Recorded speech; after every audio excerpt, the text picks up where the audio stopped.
During a house fire, my dad pushed me back into the flames and grabbed my brother's hand.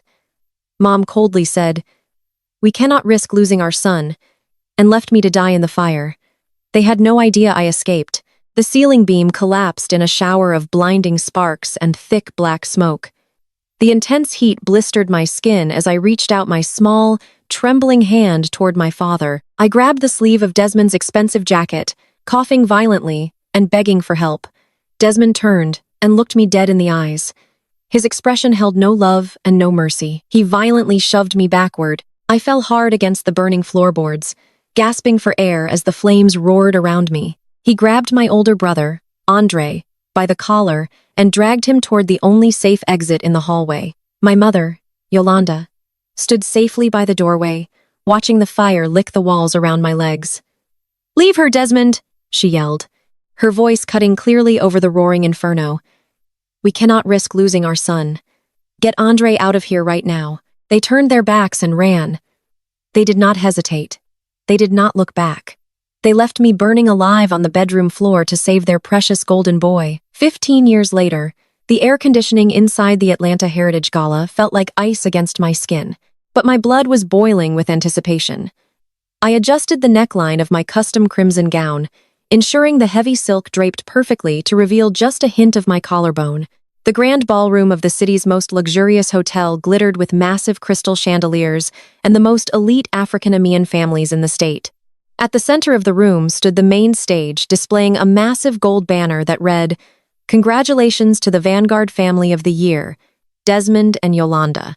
I walked confidently past the velvet ropes, ignoring the seating host, who tried to check my invitation, and sat directly at their reserved VIP table right in the center seat. I poured myself a glass of sparkling water from the crystal pitcher and waited. It took exactly 3 minutes for my brother's wife to notice me. Brittany marched over her pale skin, flushed with absolute indignation. Brittany wore a gaudy designer dress that cost more than Andre actually earned in a year at the family firm. She stopped at the edge of the table and crossed her arms, staring down at me with profound disgust. "Excuse me, you are in the wrong section," she said loudly, making sure the surrounding tables could hear her sharp tone. "This table is reserved exclusively for the honors and their immediate family." I took a slow, deliberate sip of my water. I set the glass down, smoothed my napkin on my lap, and finally looked up at her. "The seat was empty," I replied calmly, matching her gaze with unwavering intensity. Brittany scoffed and flagged down a passing waiter. She snapped her manicured fingers right in his face, treating him like a common servant. "You need to call security right now," she demanded, her voice rising in pitch. "This woman is trespassing in the VIP section. My husband is about to be named future CEO of the year, and his parents are receiving the highest honor of the night. We cannot have some random charity case ruining our high society aesthetic for the photographers. I want her removed." The waiter looked incredibly uncomfortable, shifting his weight from side to side as he glanced between us. "Ma, am sure there is just a misunderstanding regarding the seating chart," he mumbled, trying to de-escalate the situation.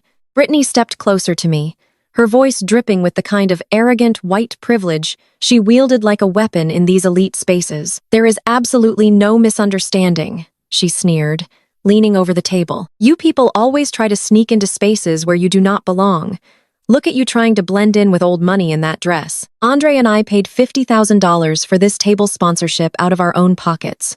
I am not having my perfect evening ruined by someone looking for a free meal or a photo opportunity. Get up and leave before I have you arrested for trespassing." Several guests nearby stopped their conversations and turned to watch the commotion. I knew exactly what Brittany was doing.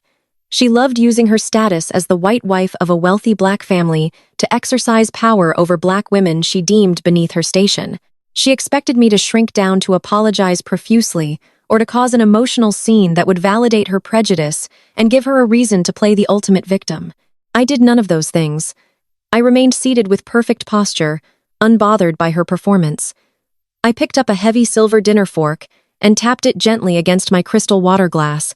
The sharp ringing sound cut through the rising tension in the room, drawing even more attention to our table. "Are you deaf?" Brittany yelled, losing her polite society facade entirely. I said, "Get up right now before I call the police." I finally stood up. I smoothed the skirt of my crimson gown and looked her directly in the eye, making sure she felt the crushing weight of my stare. "I am perfectly aware of how much this table costs, Brittany," I said, my voice carrying clearly across the silent space. "I also know that Andre did not pay for it because Andre currently owes $5 million to private creditors, and his bank accounts have been overdrawn since last Tuesday." Brittany turned an ugly shade of red, her mouth dropping open. "How dare you make up lies about my husband?" she shrieked, her voice echoing off the high ceilings. "Security? I need security right now. Help me." The gala director, a tall man in a tailored tuxedo, rushed over, looking absolutely panicked. "Mrs. Brittany, please calm down," he pleaded, wiping sweat from his forehead. "Is there a problem here?" "Yes, there is a huge problem," she yelled, pointing a shaking finger at me. "Remove this woman immediately. She is harassing my family and making threats about our finances." I ignored Brittany completely. I turned to the gala director and opened my clutch. I pulled out a sleek, solid titanium black card and handed it directly to him. The director looked at the card and his eyes widened in absolute shock. "Check the name on that account," I told him smoothly, keeping my tone professional but lethal. "You will find that as of 3 hours ago, my private equity firm bought out the parent organization that runs this entire charity foundation. I am not a guest at this table. I am the primary title sponsor of the entire evening." The director swallowed hard, clutching the titanium card like a lifeline. "Yes, Ma M," he stammered, bowing his head slightly in deep respect. "I was informed of the acquisition this afternoon, but I did not realize you were attending personally. We are incredibly grateful for your historic donation to the fund." Brittany stared at the director, her face contorting in pure disbelief. "What are you talking about?" she demanded, grabbing the director's arm. "You are taking her side against me. She is an imposter. You need to call the police and have her thrown out." The director shook his head nervously, stepping away from her grasp. "I am sorry, Mrs. Brittany, but this woman literally owns the event tonight. I cannot ask her to leave." I looked back at Brittany and smiled a cold, calculated smile. "You should close your mouth before you catch a fly," I suggested, watching her entire reality crumble. "Now run along and find your broke husband. I have a very important announcement to make." I turned back to the director, holding out my hand. "I need a working microphone right now." He practically tripped over his own feet, rushing to the main podium to grab a wireless microphone for me. I took it and tapped the mic twice, testing the sound. The loud feedback echoed through the massive ballroom, instantly silencing the remaining chatter. Every single person turned their attention to me, standing powerfully at the Vanguard 5YP table. "Good evening, Atlanta," I said, projecting my voice with absolute authority. "We are gathered here tonight to celebrate legacy, wealth, and family values. We are here to honor a family that supposedly represents the pinnacle of success and moral integrity in our community. For years, the Vanguard Investment Group has positioned itself as the gold standard of financial excellence. You have trusted them with your portfolios, your retirement funds, and your children's futures. But while you were applauding their success, they were drowning in toxic debt. They leveraged your investments to cover up catastrophic losses in offshore accounts. They mortgaged their own headquarters 3 times over just to maintain the illusion of wealth." The crowd began to whisper urgently, cell phones lighting up as people immediately started texting their brokers. Brittany stood frozen, her face a mask of mounting panic as she realized the implications of my words. As the new majority shareholder of their debt, I announced I ordered a full forensic audit, and what I found was not just gross negligence, it was systematic fraud. I paused, letting the heavy anticipation build in the room. I saw movement at the grand entrance of the ballroom. My father, Desmond, and my mother, Yolanda, were walking in, flanked by local photographers and reporters. They were smiling brightly, waving to the crowd until they stopped dead in their tracks when they saw a stranger standing at their table holding a microphone. But what happens when that legacy is built entirely on ashes? I asked into the mic, my voice ringing out clear and sharp. What happens when the wealth you flaunt was purchased with the blood of your own child? The wealthy crowd murmured in confusion and shock, turning to look at Desmond and Yolanda. Desmond pushed past the photographers, his face twisting with explosive rage. He marched aggressively toward the table, his expensive tuxedo looking suddenly tight across his chest as he breathed heavily. "Who the hell gave you a microphone?" he demanded loudly, striding across the carpet with his fists clenched, ready for a fight. Get away from my family table before I throw you out onto the street myself. I lowered the microphone, but did not turn it off. I turned to face him, fully stepping directly under the bright crystal chandeliers. The harsh light caught the deep, brutal burn scar that jagged across my collarbone and disappeared beneath the fabric of my custom gown. I let him look at it. I watched his eyes track the thick scar upward to my neck, and then to my face. I watched the arrogant anger in his eyes dissolve into absolute paralyzing terror. Desmond stumbled backward, knocking hard into a dining chair. The color completely drained from his face, leaving him looking pale and sickly. His hands began to shake uncontrollably as he stared at my eyes, and then back down at the burn scar. "Lydia," he whispered, his voice cracking with profound disbelief and horror. "You are dead. The house burned down. You died in the fire." I raised the microphone back to my lips, ensuring every single person in that elite ballroom heard my response. I smiled coldly at the man who gave me life, and then tried to take it away for the sake of his golden son. "I crawled out of those ashes to collect my life insurance payout," I said, my voice echoing off the walls with chilling precision. "And I am here to collect it with interest. You have nowhere left to hide, Desmond. Your entire empire belongs to me now." The silence in the grand ballroom was absolute and heavy. The air conditioning blew cold against my skin, but my blood ran hot with the memory of the flames. Desmond stood completely paralyzed. His expensive tuxedo suddenly looked like a straitjacket. The color drained entirely from his face, leaving him looking hollow and old. His eyes were locked on the thick, jagged burn scar that crawled up my collarbone. He recognized the mark of his own betrayal. He recognized the daughter he pushed into the inferno. He opened his mouth to speak, but no sound came out. He was completely broken by the impossible reality standing before him. But Andre reacted exactly as I anticipated. My older brother, the golden child, who was always handed the world on a silver platter, could not handle the shift in power. He could not process that the sister he thought was reduced to ash was now commanding the room. Andre shoved his chair backward with a sudden violent burst of energy. The heavy wooden chair tipped over and crashed into a neighboring table. Crystal champagne flutes shattered against the polished marble floor. The sharp sound of breaking glass made several wealthy guests gasp and step away. Andre lunged forward, his face contorted into an ugly mask of pure rage. He raised a shaking hand and pointed a finger directly at my face. "You are a liar." He spat out, his voice cracking as he tried to project authority. "You are an imposter. My sister died in that fire 15 years ago. I saw the house burn to the ground. You are just some pathetic con artist trying to extort our family." He took another heavy step toward me, trying to use his physical size to intimidate me. He puffed out his chest, breathing heavily as he stared down at me. I did not flinch. I did not step back. I looked at the golden boy, the son who was deemed worth saving over my own life, and I felt nothing but profound pity. He was weak. He was always weak. I let the silence stretch, letting his desperate, aggressive blustering hang in the air. The crowd of elite investors and high society guests watched in stunned fascination. Cameras flashed rapidly from the media pit, capturing every second of the confrontation. The Vanguard family, the supposed pinnacle of African-American excellence in Atlanta, was unraveling in real time. Yolanda assessed the situation with the lethal speed of a seasoned predator. My mother saw the cameras flashing. She saw the whispers spreading like a virus among the wealthy socialites. She knew Andre's aggressive, violent display was making them look unhinged and guilty. She needed to protect the family brand. She needed to control the narrative immediately. So, Yolanda pivoted. She switched tactics, instantly slipping into the role she played better than anyone else. She became the tragic, loving mother.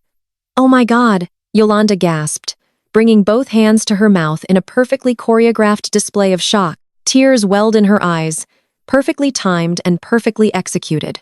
She pushed past her furious son, her face breaking into a mask of overwhelming emotional joy. "It is a miracle," she cried out, her voice carrying the exact trembling pitch of a grieving mother whose prayers had finally been answered. "My baby, my sweet baby girl is alive." She reached out her arms wide, rushing toward me. She wanted to pull me into a tight embrace in front of the flashing cameras. She wanted the photographers to capture a touching family reunion. She wanted to trap me in her maternal grip, drag me away from the microphone, and silence my truth. I smelled her expensive floral perfume as she closed the distance.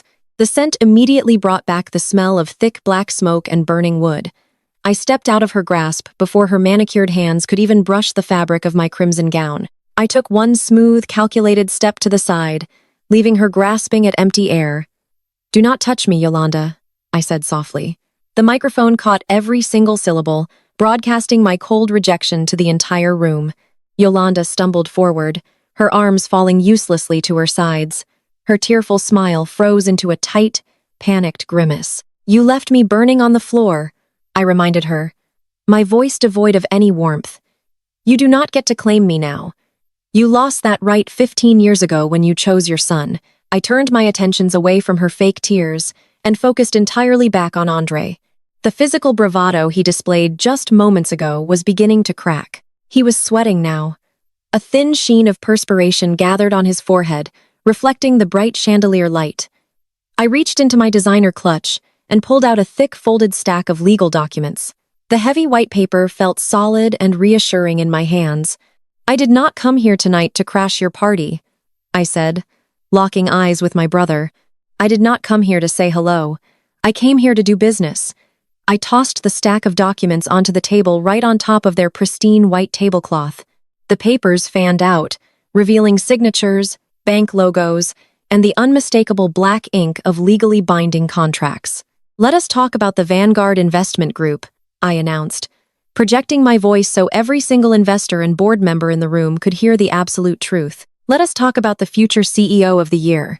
Andre swallowed hard, staring down at the papers as if they were a live, explosive device. He took a slow step back, his hands dropping to his sides.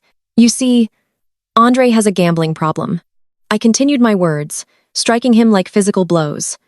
"A very expensive, very dangerous gambling problem. But he could not use his own money to cover his mounting losses because he does not actually have any. He is just a figurehead playing businessman while his father holds the purse strings. So Andre did what any desperate, incompetent heir would do. He used the family company as collateral." I watched Desmond's head snap toward his son. The patriarch's eyes widened in sheer horror as the reality of my words finally sank in. Desmond did not know. The great and powerful businessman had absolutely no idea his empire had been secretly mortgaged from right under his nose. "That is a lie," Andre shouted. But his voice was thin, reed, and completely stripped of its former power. "She is lying, Dad. Do not listen to her. She fabricated those papers."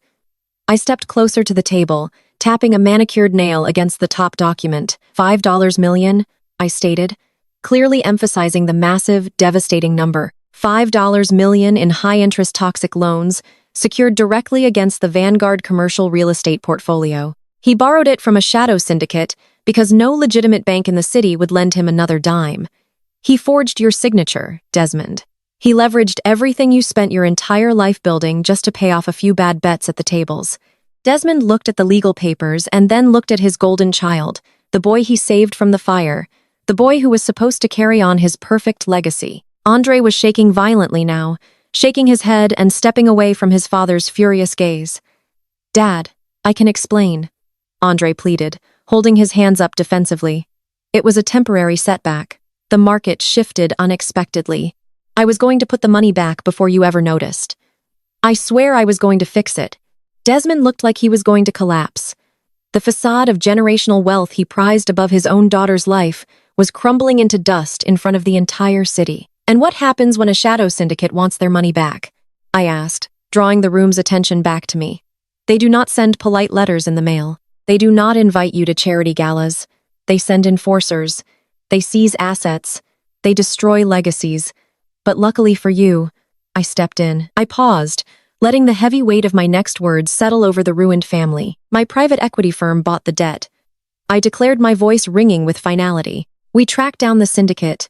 We bought every single loan Andre took out. We paid them off in cash, which means your son no longer owes them. $5 million he owes me. And because he is in severe default because he has missed 3 consecutive payments, I have legally exercised the acceleration clause. I own the debt," I repeated, making sure the words echoed in Desmond's ears. "Therefore, I own the assets. I own your corporate headquarters. I own your commercial properties. I own your investment portfolios. I own everything."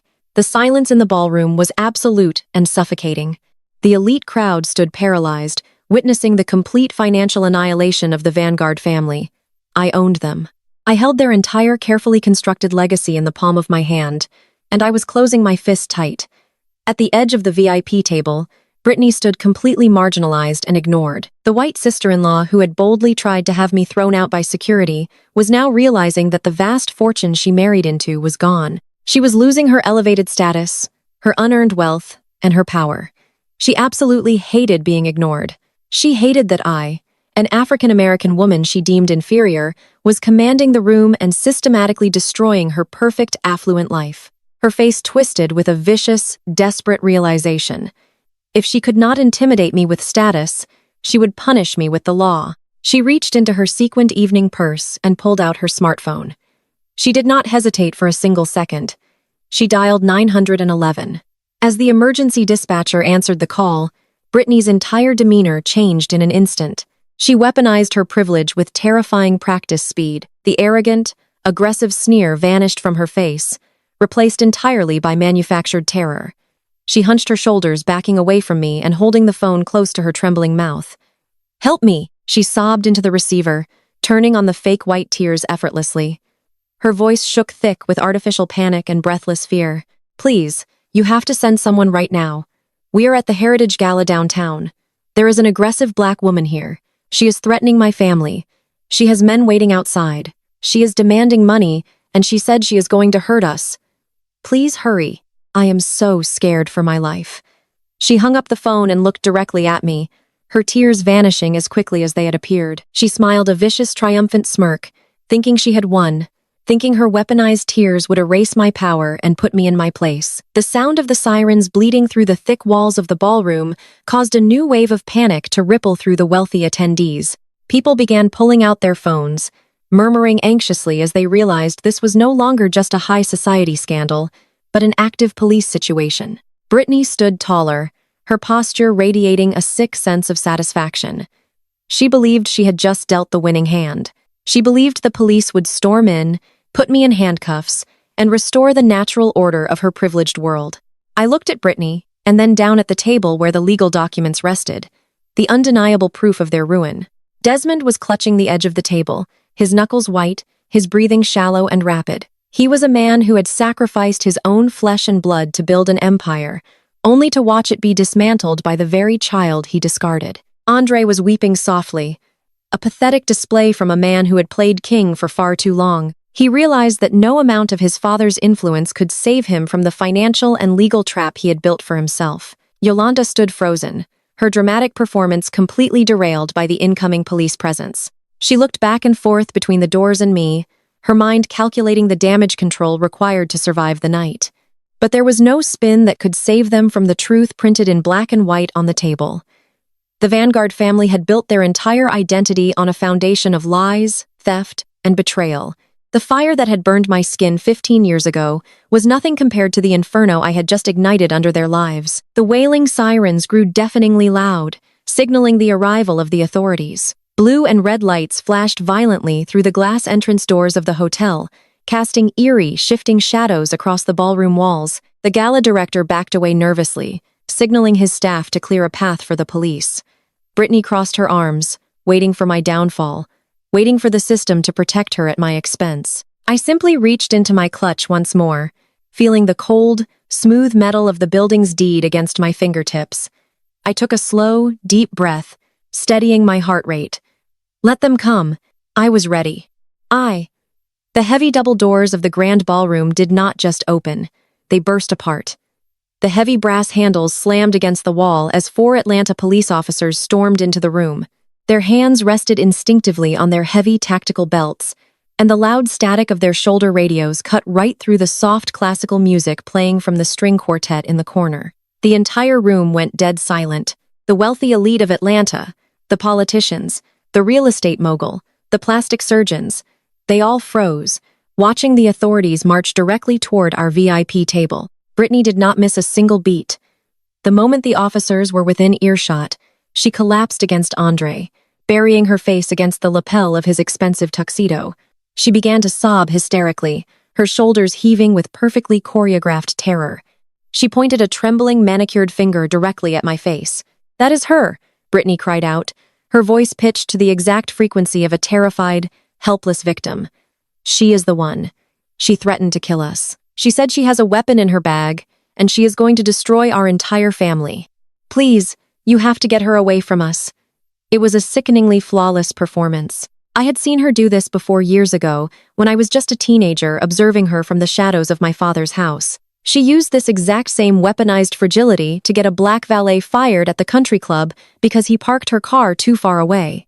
She used these same artificial tears to intimidate anyone who dared to question her absolute entitlement. Now she was using them to summon the full force of the law against me, hoping to see me slammed face first into the marble floor and dragged out in handcuffs. She wanted to turn me into a violent stereotype to protect her husband's $5 million secret. The lead officer, a tall, broad-shouldered man with a stern jawline, immediately stepped between me and the table. He raised his hand flat and commanding, ordering me to step back and keep my hands visible. "Ma'am, do not reach into that clutch," he ordered, his tone, leaving absolutely no room for negotiation. We received a panic call about an armed individual making terroristic threats. "I need your identification right now." I did not move my hands. I kept them perfectly still, resting lightly against the silk of my crimson gown. I did not raise my voice or react to the aggressive command. Instead, I shifted my gaze to my parents. I looked directly at Desmond and Yolanda. They were standing mere feet away, watching the police advance on their own flesh and blood. Desmond, the great patriarch who prided himself on family loyalty, stood completely mute. His jaw was clenched, but he refused to meet my eyes. He could have intervened. He could have told the officers that I was his daughter, that this was a civil financial dispute over corporate debt and not a violent crime. But he chose silence. Yolanda was even worse. My mother actually took a small, fearful step backward, clutching her diamond necklace and arranging her face into an expression of frightened innocence. They were entirely willing to let me be arrested. They were willing to let me take the fall to suffer the humiliation of being searched and handcuffed in front of the entire city just so their precious reputation could remain intact. They wanted me to disappear into the back of a squad car so they could go back to sipping vintage champagne and accepting their fraudulent Family of the Year award. Andre wrapped his arms protectively around Brittany, glaring at me with a toxic mix of fear and triumph. He genuinely believed that his white wife's tears were a magic spell that would simply erase the crushing debt I held over his head. "She is insane," Brittany wailed louder, peeking out from Andre's chest. "She is just some jealous, crazy woman trying to extort my husband. Please search her bag. Get her away from my children." Her children were not even at the gala. They were safely at home with a private nanny, but the police did not know that. The officers exchanged a tense glance, preparing to physically detain me. The lead officer took a step closer, unhooking the strap on his belt. "Ma, I will not ask you again," he warned. I kept my posture absolutely straight. I did not give Brittany the angry, out-of-control reaction she was desperately trying to provoke. I refused to play the role she had written for me. Instead, I simply raised my right hand and snapped my fingers twice. The sharp sound cut through Brittany's fake sobbing. From the shadows near the entrance of the ballroom, my lead attorney, Marcus Vance, stepped into the light. Marcus was a former federal prosecutor, a man whose reputation in Atlanta's legal circles was legendary. He was impeccably dressed in a tailored charcoal suit, carrying a sleek leather briefcase. He walked with a slow, deliberate confidence, parting the sea of shocked gala guests until he stepped smoothly between me and the advancing police officers. "Officers," Marcus said, his voice, a deep authoritative rumble that instantly commanded respect. "There is absolutely no need for escalation. My client, Miss Lydia Vanguard, is not trespassing, and she is certainly not armed." The lead officer paused, his hand hovering over his belt. He looked at Marcus, recognizing the expensive suit and the undeniable aura of high-powered legal authority. Brittany stopped crying for a fraction of a second, her head snapping up. "That is a lie," she screamed, her voice shrill and desperate. "She is a criminal. She is extorting us. Arrest her." Marcus did not even dignify Brittany with a glance. He opened his briefcase with a quiet click and extracted a thick, notarized stack of property deeds carrying the heaven-embossed seal of the state of Georgia. He handed the documents directly to the lead officer. "As of closing today at 4 inches the afternoon," Marcus stated clearly, Vanguard Private Equity successfully purchased the entire holding company that owns this hotel and this ballroom. Miss Vanguard is not an intruder. She is the landlord of this building. The people who are currently trespassing are the ones sitting at that table. The lead officer clicked on his tactical flashlight and shined it directly onto the documents. He read the official seal, the signatures, and the bold print declaring me the sole owner of the property. The tension in the officer's shoulders dropped immediately. He let out a long breath, looking from the legal deed to my face, and then over to Brittany, who was now hyperventilating for real. "There is no weapon," Marcus continued, his voice slicing through the heavy silence of the room. "This is a corporate acquisition that the former owners are apparently very unhappy about. However, since the police are already here, we have some additional paperwork that requires immediate serving." Marcus reached into his briefcase one more time and pulled out a large, thick manila envelope. He turned slowly toward Desmond, who was gripping the edge of the VIP table so hard his knuckles were turning purple. Desmond looked like a man standing on the trapdoor of a gallows. "Desmond Vanguard," Marcus announced loudly, ensuring that every single investor, politician, and socialite in the room heard every word. "You are hereby legally served with a 30-day notice of eviction for the Vanguard family business headquarters located on Peachtree Street. The building was leveraged as collateral against your son's defaulted loans, which my client now owns in full. You have exactly 1 month to clear out your desks and vacate the premises." Marcus dropped the heavy envelope onto the table. It landed with a loud smack right next to Yolanda's half-empty champagne flute. The ballroom erupted into frantic, chaotic whispers. The entire social hierarchy of Atlanta was flipping upside down right before their eyes. The police officers looked completely disgusted, realizing they had been used as pawns in a billionaire's corporate takeover. The lead officer turned to Brittany, his expression hardening into pure professional anger. "Ma," he said, his voice sharp and unyielding. "You called emergency services, claiming there was an armed intruder making death threats. Filing a false police report to settle a financial dispute is a serious felony in this state." Brittany's face drained of all color, leaving her looking pale and sickly. The fake tears completely vanished, replaced by genuine absolute panic. She stammered, taking a step back away from the officers. She looked frantically at Andre for help to defend her to throw his weight around. But Andre was staring at the eviction notice on the table like it was a ghost. He was completely paralyzed. "If you ever misuse the emergency dispatch system again to harass the owner of a building," the officer warned Brittany, leaning in close, "I will personally see that you leave this venue in handcuffs. Do you understand me?" Brittany could only nod, her mouth opening and closing without sound. The officers turned around, shaking their heads in disgust, and marched out of the ballroom, leaving the heavy oak doors wide open behind them. Brittany was left standing in the center of the VIP section, publicly humiliated, stripped of her perceived power, and exposed as a manipulative liar in front of the most elite families in the city. The society wives who used to fear her sharp tongue and beg for her invitations were now openly laughing behind their hands and pointing at her ruined mascara. Her weaponized privilege had just been permanently revoked. Desmond watched the police walk away, and reality finally crashed down upon him. He saw his empire crumbling to dust. He saw his headquarters lost, his son's massive fraudulent debt exposed, and his reputation completely obliterated. He knew the investors in the room were already making calls to pull their money from his firm. He was bleeding out financially, and I was the one holding the knife. Panic completely overtook his pride. Desmond stepped around the table, rushing toward me with his hands raised in a pathetic gesture of surrender. He tried to switch back to the role of a loving father, desperately attempting to salvage whatever was left of his fractured legacy. "Lydia, sweetheart," Desmond whispered, his voice shaking as he reached out as if to touch my arm. "Let us handle this in-house. Please, we are family. You have made your point. You have proven how smart you are. Come home. We can give you your old bedroom back. We can put this all behind us and be a family again." I looked at the man standing in front of me. I looked at the father who had looked me in the eye while the ceiling collapsed and actively shoved me backward into a wall of roaring fire. I looked at his pleading, desperate eyes, begging me for mercy to save his own skin, and I laughed. It was a genuine, cold, bitter laugh that echoed through the quiet ballroom, freezing the blood in his veins. "My old bedroom?" I asked, my voice dripping with pure lethal venom. "You mean the room you demolished the day after my empty casket funeral just so you could expand Andre's walk-in closet?" I took a slow, deliberate step toward him, forcing him to back away. "Keep it." I leaned in close, making sure he heard my final sentence perfectly over the whispers of his ruined peers. "You have 48 hours to vacate your mansion, Desmond."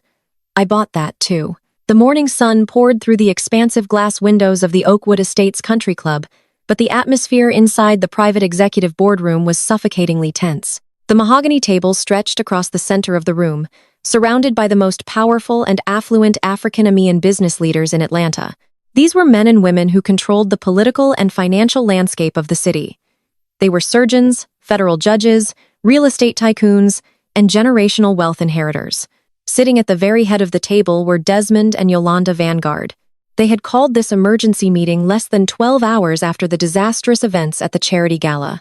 They were desperate to control the narrative before the whispers of their financial ruin could fully spread through the elite community. Yolanda wore a pristine, white-tailored suit, projecting the image of a flawless, innocent matriarch who was currently under siege. She dabbed at the corners of her eyes with a silk handkerchief, perfectly maintaining her composure while shedding exactly the right amount of tears to garner deep sympathy. "We are facing an unprecedented and vicious attack on our family legacy," Yolanda said, her voice trembling with practiced emotion. She looked around the long table, making direct eye contact with every single board member. "The woman who invaded the gala last night is a dangerous criminal. She is a highly sophisticated con artist who has somehow managed to steal the identity of our deceased daughter, Lydia. As you all know, we lost our sweet girl in a tragic fire 15 years ago. The pain of that loss has never left us. And now this opportunistic parasite has exploited our deepest family trauma to fabricate fraudulent corporate debt. She is attempting to extort us, and she is using stolen funds to launch a hostile takeover of the Vanguard investment group. We need this community to stand with us. We need you to freeze this woman out of every bank, every private club, and every charitable organization in this state." Desmond leaned forward, resting his elbows on the polished wood. He nodded solemnly, backing up his wife's elaborate web of lies. "We have always protected our own in this community," Desmond said, his voice deep and growly. "We represent the absolute pinnacle of Black excellence in this city. We have built a legacy that paves the way for the next generation. This imposter wants to tear down everything we have built." She used fabricated documents to threaten us at the gala. "She claims she bought our debt, but I assure you, my company is completely solvent. We are simply dealing with a highly coordinated cyber attack. If we allow this criminal to infiltrate our social and business circles, she will not stop with my family. She will come after all of you next. We must leverage our collective power to blacklist her entirely." Sitting next to Desmond was his golden child, Andre. Andre did not look like the confident heir to a massive financial empire. He looked physically ill. His designer suit was slightly wrinkled, and a thick layer of sweat coated his forehead. He kept bouncing his knee under the table, his eyes darting nervously toward the heavy boardroom doors. He was drinking glass after glass of ice water, trying to cure a severe hangover masking a massive panic attack. But the board members did not notice his trembling hands. They were completely captivated by Yolanda's emotional manipulation. Judge Marcus, a senior board member who had known the Vanguard family for 20 years, slammed his hand flat against the table in a show of absolute solidarity. "This is an outrage," Marcus declared, his voice booming through the room. "Desmond, you and Yolanda have done nothing but uplift this community. You funded the new wing of the hospital. You sponsored the youth me's. To have some nameless fraud try to steal your dead daughter's identity to rob you is sickening. You have my word, Desmond. I will make sure this woman cannot open a checking account in the state of Georgia without setting off alarms. We will crush her before she can file a single piece of paperwork." The other board members murmured their fierce agreement, nodding along and pledging their vast resources to protect the Vanguard family name. Yolanda offered a weak, grateful smile, playing the role of the relieved victim to absolute perfection. That is when the heavy mahogany doors of the boardroom swung open. I did not knock. I did not ask for permission to enter. I simply walked into the room, wearing a sharply tailored charcoal business suit, my heels clicking rhythmically against the hardwood floor. 2 country club security guards hurried in behind me, looking panicked and apologetic. "I am sorry, Judge Marcus," one of the guards stammered, looking terrified. We tried to stop her at the front gate, but she bypassed the security checkpoint. She had the access override codes. "You can leave us now," I told the guards without even turning around to look at them. "I own the private security firm that holds the contract for this entire country club. You work for me. Close the doors on your way out. The guards hesitated for a fraction of a second before quickly backing out of the room and pulling the heavy doors shut. The click of the brass latch locking into place echoed loudly in the sudden deathly silence of the boardroom. Every single head turned to stare at me. Yolanda shot up from her leather chair, her face contorting with immediate visceral rage. Her pristine white suit suddenly seemed at odds with the ugly, hateful snarl twisting her features. "How dare you show your face here?" Yolanda screamed, pointing a shaking finger at me. "Security! I want her arrested right now. She is trespassing." Marcus called the police chief immediately. I ignored my mother entirely. I did not look at Desmond, who was gripping the arms of his chair so tightly his knuckles were white. I walked directly to the empty space at the opposite end of the long mahogany table. I placed my sleek leather briefcase on the polished surface and popped the metal latches open. The sound was sharp and deliberate. "You can call me a fraud all you want, Yolanda," I said, my voice perfectly calm and measured. "You can cry your fake tears and spin your pathetic lies about cyber attacks and stolen identities. But there is one thing in this world that does not care about your tears. There is one thing that does not care about your precious high society reputation, and that is the math. Numbers do not lie." I reached into my briefcase and pulled out 4 thick, heavy, leather-bound audit ledgers. I tossed them down the center of the table. They slid across the smooth wood, stopping right in front of Judge Marcus and the other senior board members. "I did not come here today to defend my character," I announced, locking eyes with Marcus. "I came here to protect your wallets. I highly suggest you open those files, Judge Marcus, because while Desmond and Yolanda have been sitting here begging for your protection, they have been actively robbing you blind." The room erupted into furious protests. Desmond jumped to his feet, his face flushed with panic. "Do not look at those files," Desmond shouted, his voice cracking with desperation. "They are forged. She is trying to manipulate you. Marcus, throw her out right now." But Marcus did not throw me out. His legal instincts kicked in. He reached forward and opened the first heavy ledger. The other board members leaned in, closed their eyes, scanning the detailed spreadsheets, highlighted bank statements, and internal accounting logs. The room grew unnervingly quiet as they read the numbers. Let me save you the trouble of reading the fine print, I offered, pacing slowly behind my chair. 3 years ago, this board appointed Lydia Vanguard as the primary treasurer for the Country Club Expansion Committee. You trusted him because he was Desmond's son. You gave him unrestricted access to the club pension fund and the multi-million-dollar renovation budget. It was supposed to be a simple job for the golden boy, but Andre is not a businessman. He is an addict. Andre let out a strangled, gasping sound. He slumped down in his chair, burying his face in his hands. "If you look at page 42, I instructed smoothly. You will see exactly how he did it. He set up 6 dummy corporations listed as construction vendors and landscaping contractors. Over the course of 36 months, Andre authorized 114 wire transfers from the Country Club pension fund directly into those shell companies. He stole $200,000 here, $500,000 there. He bled your retirement accounts dry to cover his own massive gambling debts. He stole a total of $4.2 million from this very room." "That is impossible," Marcus whispered, his face turning a dangerous shade of red as he stared at the undeniable proof. The bank routing numbers, the authorization signatures, they were all perfectly documented. He looked up from the ledger and stared directly at Andre. "You signed these transfer orders, Andre. These are your personal authorization codes." He forged them. Yolanda shrieked, her voice pitching into a hysterical panic. She rushed around the table trying to physically snatch the ledgers away from the board members. "She is framing my son. She hacked the banks. Please, Yolanda." I laughed, a harsh, biting sound. "Stop embarrassing yourself.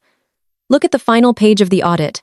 I traced the wire transfers from the shell companies directly into Andre's personal offshore accounts.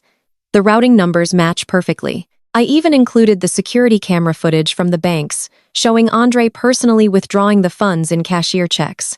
The evidence is absolute and indisputable. Your golden boy is a thief. The atmosphere in this boardroom shifted instantly. The powerful men and women who had just promised to protect the Vanguard family were now staring at Desmond and Andre with unadulterated murderous rage. They realized that their own personal wealth, their own investments, and their country club legacy had been gutted by the people sitting at the head of the table. The loyalty evaporated in a single second, replaced by the vicious instinct for self-preservation. "Desmond, you son of a," Marcus roared, standing up and slamming his fist on the table so hard the water glasses rattled. "You came into this room and asked us for protection while your worthless son was stealing our money. You looked us in the eye and lied. I will see you both in federal prison for this. I will personally call the district attorney." Desmond backed away from the table, his hands raised defensively. "Marcus, wait, please," he begged, his voice trembling with sheer terror. "I did not know. I swear to you. I had no idea he was moving those funds. We can fix this. I will liquidate my personal assets. I will pay back every single cent to the club. Just do not call the authorities. Please.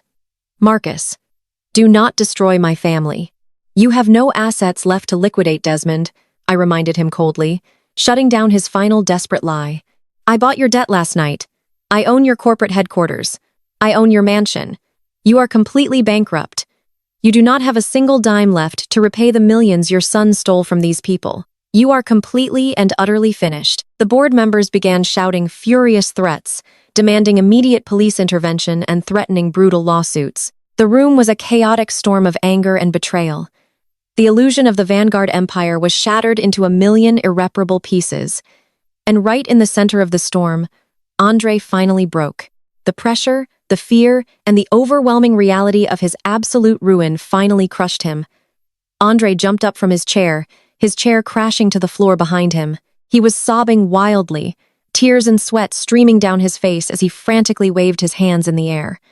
"I did not keep it," Andre screamed over the shouting board members, his voice tearing through his throat. "I did not spend the money on myself. I swear to God, I did not keep a single dollar. You have to believe me." The entire room fell silent, staring at the weeping, broken man. Desmond grabbed his son by the shoulders, shaking him violently. "What did you do with the money?" Andre Desmond roared, spittle flying from his lips. "Where's the $4 million? I had to pay them," Andre wailed, dropping to his knees on the hardwood floor. "I owed them so much money from the tables. They said they were going to kill me, Dad. They said they were going to come to the house and kill all of us. I had to pay the syndicate. I gave them everything, but the interest kept growing.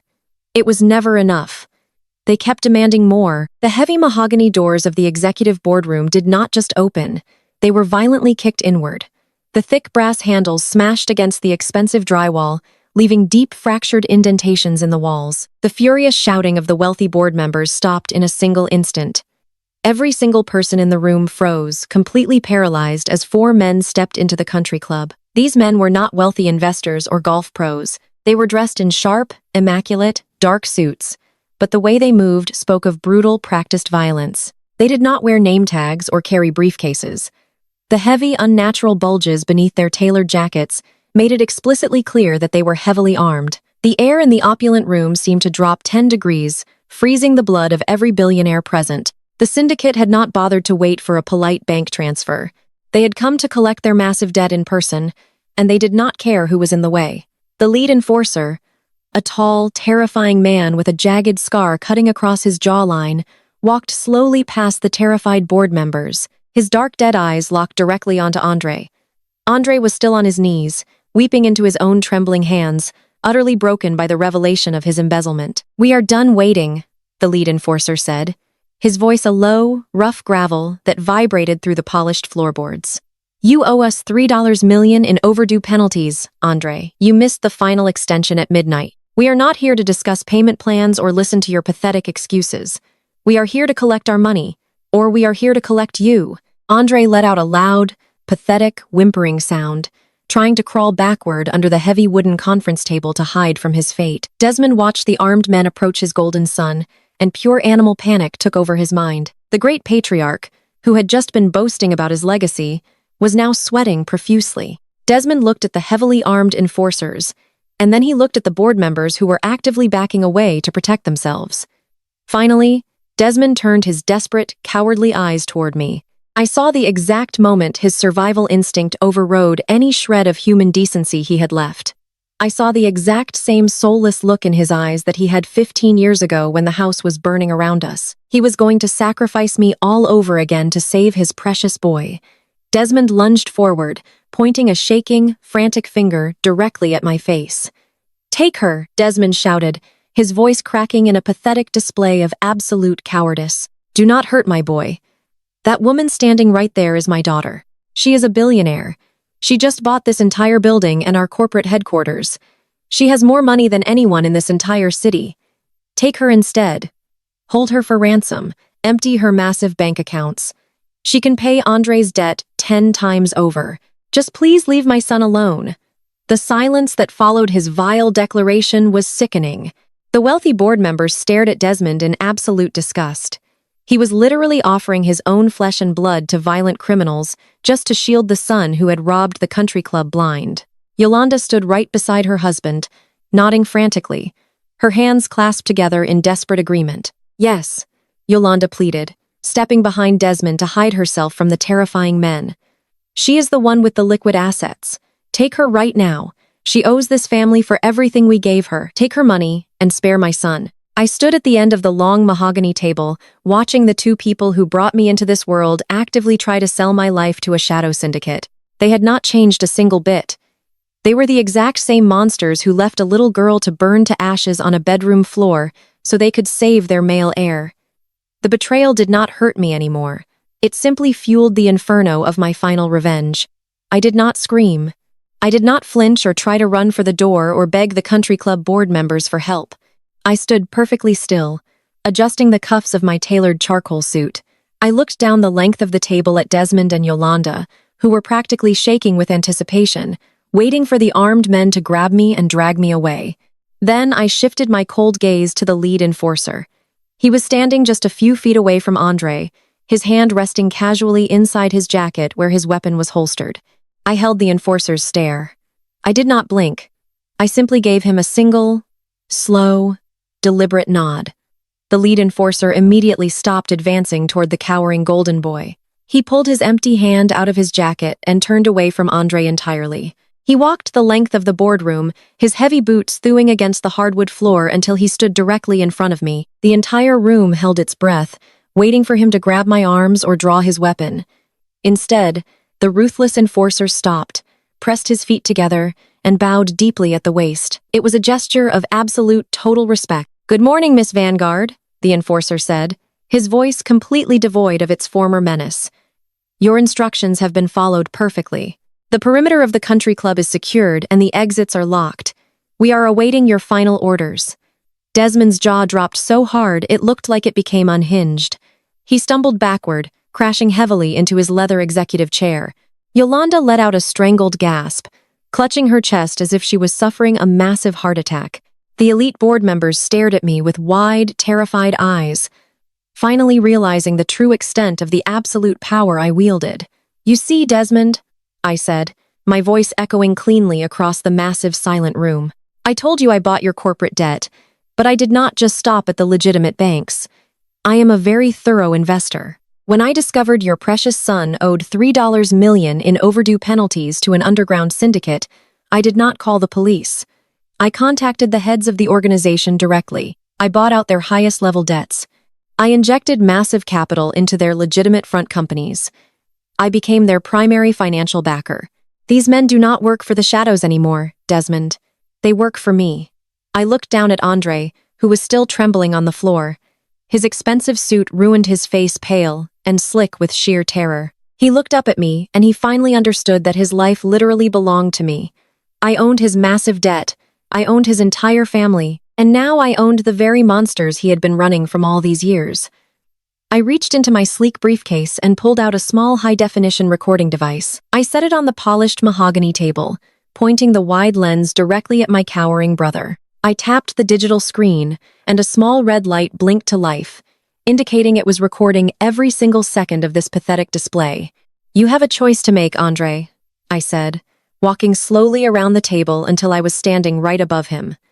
The armed enforcers moved with me, forming an impenetrable wall behind my back. "You can leave this room with these gentlemen right now, and they will extract the $3 million you owe them, using whatever creative physical methods they see fit. Or you can look directly into that camera and tell me the absolute truth. I want to know exactly what happened 15 years ago. I want to know how the fire started. The fire that was supposed to kill me. Andre let out a loud, pathetic wail, tears streaming down his face as he looked from the armed enforcers to the blinking red light of the camera. He was completely broken, stripped of every lie and every protection his parents had ever provided. It was an accident. Andre sobbed, his voice echoing miserably through the silent boardroom. I did not mean to burn the house down. I swear to God, Lydia, I just needed money. Dad caught me stealing cash from his private safe in the study. He was going to cut me off entirely. He was going to take everything away from me. I had to create a major distraction. I sneaked into your bedroom while you were asleep. I just wanted to start a small fire in your closet to destroy the house alarm servers, so I could blame the missing cash on a burglary. But the heavy curtains caught. The whole room went up so fast. I panicked and ran away. I am sorry, Lydia. I am so sorry. The devastating confession hung heavily in the freezing air. Before anyone could even process the horrifying truth, Yolanda suddenly lunged across the open space. My mother moved with terrifying speed, her face twisted into a mask of pure demonic rage. She raised her hand and struck Andre across the face with a sickeningly loud crack. "Shut up," she screamed, her voice tearing through the room like shattered glass. "Shut your mouth right now, you stupid boy. You will ruin our legacy." I stood frozen, staring at my mother's furious face. The truth hit me with the force of a collapsing building. They knew. Desmond and Yolanda had known all along that their golden boy had started the fire. They knew he was a thief and an arsonist, and they still left me to burn alive to protect his secret. Desmond stood paralyzed, staring at his wife with a look of utter incomprehension. Andre whimpered on the floor, clutching his rein as his mother glared down at him with undisguised hatred. She did not care that he was having a panic attack. She did not care that heavily armed enforcers were standing mere feet away. She only cared that her golden child had just confessed to arson and theft in front of the most powerful people in Atlanta. She only cared about her pristine reputation. I stood motionless, letting the horrifying reality wash over me. The flames from 15 years ago seemed to lick at the edges of my vision. My own parents knew. They knew Andre sneaked into my room. They knew he started the fire to cover his tracks after stealing from his own father. They watched the house burn. They watched me fall into the inferno, and they chose to protect their thief of a son. They held a funeral for an empty casket and accepted the condolences of the city, all while knowing the truth. The betrayal was so absolute, so deeply sickening that it pushed past the boundaries of human emotion and left me feeling entirely hollowed out and weaponized. The elite board members of the country club backed away from the table, their faces pale with shock and disgust. Judge Marcus looked physically ill, his hands shaking as he gripped the back of a leather chair. They had gathered in this room to protect a legacy of black excellence, and instead they were witnessing a den of monsters devouring each other. They finally saw the Vanguard family for what they truly were. Yolanda realized the room was completely lost. She looked at the disgusted faces of the board members. She looked at the armed syndicate enforcers who stood silently behind me, awaiting my orders. She looked at Desmond, who was bankrupt and broken. And she looked at Andre, who was weeping on the floor like a pathetic child. Yolanda was a survivor. She was a parasite who always knew exactly when to abandon a dying host. She straightened her pristine white suit, smoothing the fabric with perfectly manicured hands. She composed her features, forcing the frantic panic out of her eyes and replacing it with cold, calculating logic. She turned her back entirely on her husband and her son. She walked slowly down the length of the long mahogany table until she stood just a few feet away from me. "Lydia," she said, her voice dropping to a low, conspiratorial whisper. She tried to project an aura of maternal solidarity, an invisible bond between two women who knew how to survive a brutal world. "We do not have to let this destroy everything. Your father was a fool. He was reckless and arrogant, and his blind devotion to that idiot boy on the floor has ruined him. But I am not like Desmond. I am smart. I know when a game is over." I stared at her, feeling absolutely nothing. I did not speak. I let her dig her own grave. Yolanda leaned closer, her expensive floral perfume failing to mask the stench of her desperation. "I have the original insurance documents," she whispered urgently. "I have the files Desmond locked away 15 years ago. I have the undeniable proof of his corporate fraud and his efforts to obstruct the fire investigation. If you hand those files over to the federal prosecutors, Desmond will go to prison for the rest of his natural life. You will have your absolute revenge, and your complete corporate takeover will face zero legal resistance. I can give you the key to his absolute destruction." She paused, letting the weight of her betrayal sink in. She was offering to send her husband of 40 years to a federal penitentiary without a single ounce of hesitation. "All I ask in return is a clean exit," Yolanda continued, her eyes gleaming with ruthless self-preservation. "I want $1 million wired to an account of my choosing. I want safe passage out of this marriage, and I want immunity from any civil lawsuits your private equity firm brings against the Vanguard estate. Give me $1 million, Lydia, and I will hand you Desmond on a silver platter. You and I can walk away from this wreckage and leave these weak men to rot." The sheer audacity of her proposition was breathtaking. A mother trying to extort her resurrected daughter by selling out her husband over a fire that her own son started. It was a masterpiece of narcissistic survival. I looked at Yolanda and allowed a slow, chilling smile to spread across my face. I reached into my tailored jacket and retrieved a small, sleek remote control. I pointed it at the ceiling and pressed a single button. The heavy velvet curtains covering the boardroom windows automatically glided shut, plunging the room into shadows. A massive motorized projector screen descended from the ceiling, dropping down behind the head of the table. A high-defin projector hummed to life, casting a bright rectangular glow across the room. I walked over to the digital podium built into the mahogany table and inserted a small encrypted flash drive. "You always were the smartest person in the room, Yolanda," I said, my voice carrying clearly to every corner of the darkened boardroom. "You always knew how to manipulate the narrative. You always knew how to play the victim. But you made one critical miscalculation. You underestimated my auditing team." I tapped the podium screen. The massive projector illuminated, displaying a series of complex international banking records. The documents were stamped with the official seals of the Cayman Islands Banking Authority. The detailed spreadsheets stretched 10 feet high, displaying routing numbers, wire transfers, and offshore trust accounts. The board members leaned forward, squinting at the glowing screen. Desmond looked up, his face a mask of total confusion. "Let us talk about the life insurance payout," I announced, pacing slowly across the front of the room. 15 years ago, after my tragic, supposed death, the insurance company paid out exactly $2 million to the Vanguard estate. It was a handsome sum for a dead daughter. "Desmond, you always claimed that the insurance company fought the claim and that the money was tied up in endless legal red tape. You used that excuse when your real estate firm started bleeding cash. You took out toxic shadow loans because you believed your liquid assets were frozen."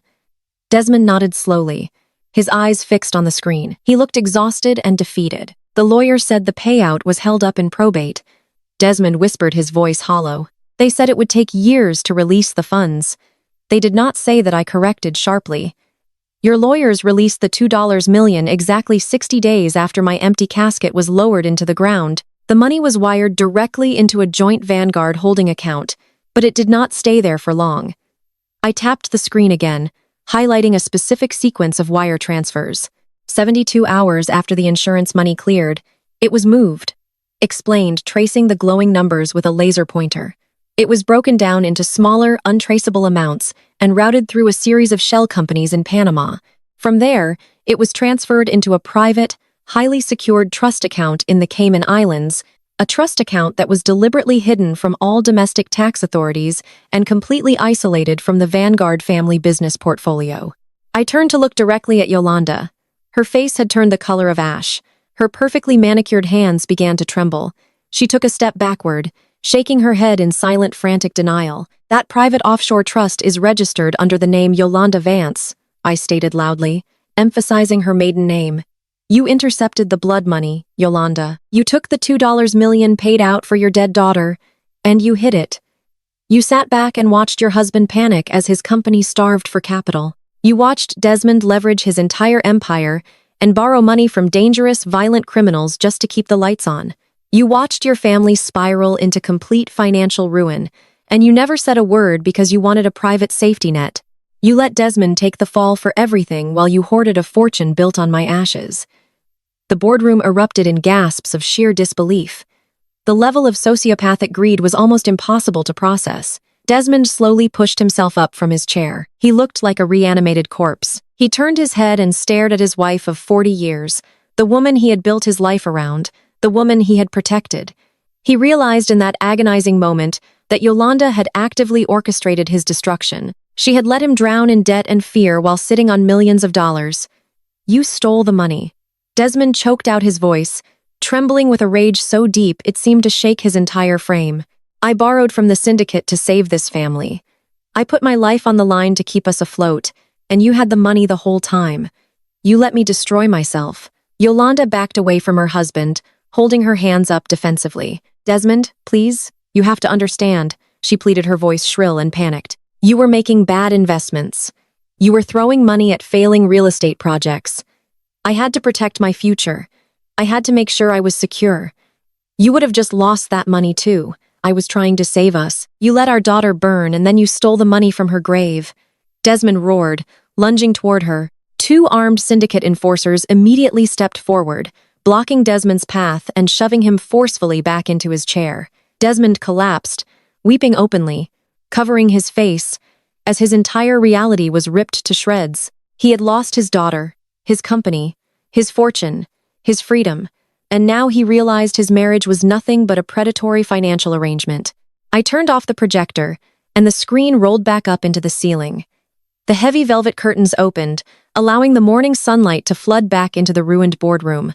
I looked at the broken, weeping men and the terrified, exposed woman standing before me. I felt a deep, profound sense of closure. The Vanguard legacy was permanently eradicated. At the far end of the boardroom, near the heavy shattered doors, Brittany stood completely motionless. She had been silent during the entire confrontation, watching the catastrophic implosion of the billionaire family she had married into. She processed the information with cold, brutal clarity. She realized that Desmond was completely bankrupt. She realized that Yolanda was a fraud who would face federal charges for offshore tax evasion and embezzlement. She realized that the syndicate owned all their properties and assets. Most importantly, Brittany realized that Andre, the handsome, wealthy heir she had tethered herself to, was nothing but a broke, pathetic arsonist who was heading straight to a maximum security prison. There were no more trust funds. There were no more country club memberships. There were no more luxury vacations or designer wardrobes. The Vanguard name, which she had wielded like a weapon against anyone she deemed inferior, was now synonymous with criminal disgrace and absolute poverty. Brittany's face twisted into an expression of pure, unadulterated disgust. She looked down at the massive, flawless diamond wedding ring on her left hand, the ring that Andre had purchased using stolen pension funds. She grabbed the ring and violently yanked it off her finger. She marched forward, her heels stomping aggressively against the hardwood floor. She stopped right in front of Andre, who was still curled on the floor, weeping and clutching his bruised cheek. Brittany looked down at him as if he were a diseased animal.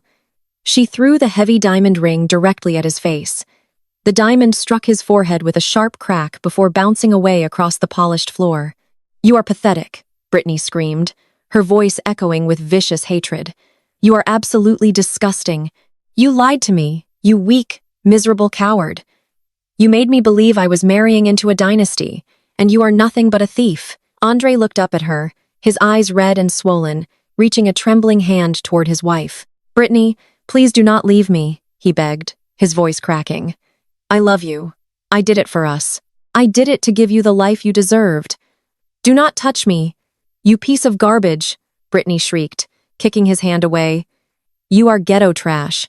You are all just ghetto trash pretending to be old money. You dragged me into this mess and I will not let you drag me down with you. I am leaving you, Andre. I am taking the kids and I am moving back to Buckhead. I am filing for full legal custody today, and I am going to sue you for every single penny of alimony you will ever earn for the rest of your miserable life. You will never see your children again." She turned around, fixing her designer dress and glaring at the shocked board members. She stomped toward the exit, pushing aggressively past the armed syndicate enforcers who simply watched her with cold amusement. The heavy mahogany doors slammed shut behind her, leaving the boardroom in absolute silence. Andre let out a final, agonizing wail, curling into a fetal position on the floor. He had nothing left. His wife was gone. His money was gone. His freedom was gone. Yolanda stood frozen, isolated, and exposed, hated by her husband and her son. Desmond remained slumped in his chair, a broken, empty shell of a man waiting for the authorities to arrive. I picked up my leather briefcase, snapping the latches closed. I looked at the lead syndicate enforcer and nodded toward the door. "We are done here," I said, my voice steady and calm. "Make sure they do not leave this room until the federal agents arrive to collect them." I turned and walked out of the country club, leaving the ashes of the Vanguard family behind me forever. I stepped out into the bright Atlanta morning, breathing in the fresh, clean air. The fire that had burned inside me for 15 years was finally extinguished. I was free. I was alive, and I had won. I walked to my car, feeling the warm sun on my face, but my victory was only a brief intermission. Brittany was not going to vanish quietly into the background. She was a woman who had built her entire identity on ruthless entitlement, and she absolutely refused to let go of her unearned wealth without a vicious fight. The very next morning, I was sitting in my newly acquired corporate office when Marcus Vance walked in holding a massive stack of legal filings. Brittany had hired the most aggressive, predatory divorce attorneys in the entire state of Georgia. She realized very quickly that Andre was completely bankrupt and facing federal prison time. He had absolutely nothing left for her to take. So, she decided to pivot her attack and point her highly paid legal team directly at me. She filed a massive civil lawsuit against me and my private equity firm. The audacity of her claims was genuinely staggering. Brittany claimed that my hostile takeover of the Vanguard empire was an act of malicious interference. She submitted sworn affidavit, stating that my actions had caused her severe emotional distress and entirely ruined her children's generational inheritance. She was literally trying to sue me for the money her husband had stolen and lost. She demanded a full subpoena of all my personal and corporate assets, aiming to drain my accounts to maintain her lavish lifestyle. Brittany did not just keep this in the courtroom. She immediately launched a highly coordinated media smear campaign. She stood on the steps of the Fulton County Courthouse wearing a modest beige dress completely different from her usual gaudy designer gowns. She held a press conference playing the role of the innocent, helpless mother who was being aggressively bullied by a vengeful billionaire sister-in-law. She squeezed out those fake tears for the local news cameras, claiming she was destitute and terrified for her children. She tried to leverage her elite country club network to freeze me out of Atlanta business circles, telling anyone who would listen that I was a criminal fraud who had stolen her family fortune. She thought her white tears and her victim narrative would be enough to manipulate the legal system into handing her a massive settlement just to make her go away. She thought I would be intimidated by her aggressive legal posturing. She thought I would simply write her a check to avoid a drawn-out public battle, but she clearly had not learned her lesson at the gala. I did not settle, and I did not back down. I told Marcus to refuse every single negotiation request. I wanted to meet her in court. 2 weeks later, we walked into the Fulton County Family Court for the preliminary asset hearing. The courtroom was cold and smelled like old wood and floor wax. Brittany sat at the plaintiff table, dabbing her eyes with a tissue looking like a fragile, broken bird. Her high-powered attorney stood up and delivered a passionate theatrical speech to the judge. He painted me as a ruthless corporate monster who had illegally destroyed a struggling family and stolen the future of 2 innocent children. He demanded that the judge grant immediate access to my financial portfolios to compensate his client for her profound suffering. I sat at the defense table perfectly calm, watching her performance. When her lawyer finally finished, Marcus Vance slowly stood up and buttoned his jacket. He addressed the judge with cold professional authority. "Your Honor, my client owes the plaintiff absolutely nothing." Marcus stated, his voice ringing clearly through the quiet courtroom. "In fact, the plaintiff does not even have the legal standing to claim any portion of the Vanguard family assets due to a prenuptial agreement she signed 12 years ago." Brittany scoffed loudly from her seat, shaking her head. "That is a lie," she told the judge. "There is no prenuptial agreement. It does not exist." She was so confident because she thought she had destroyed it. Years ago, when Desmond first began hiding assets, he ordered all family members to sign strict legal protections. Brittany had famously thrown a fit and later sneaked into Desmond's home office to shred the physical copy of the document, believing that would void the contract. But Desmond was a paranoid man. He never trusted anyone, especially not the woman who married his golden child. Marcus opened his briefcase and handed a certified document to the court bailiff. "My client's forensic tech team recovered the original digital backups from Desmond Vanguard's secure private servers," Marcus explained. "The agreement explicitly states that in the event of financial crimes committed by her husband or in the event of divorce, Brittany Vanguard walks away with 0 alimony and 0 claim to any corporate assets. She gets absolutely nothing." Brittany's jaw dropped. The fragile victim facade shattered instantly, replaced by pure panicked fury. "You cannot do this," she yelled, standing up from her chair. "That document is invalid. I am an innocent victim in all of this. Andre hid his crimes from me. I had no idea he was stealing money.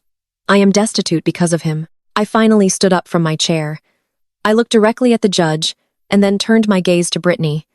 "Innocent?" I asked, my voice echoing in the large room.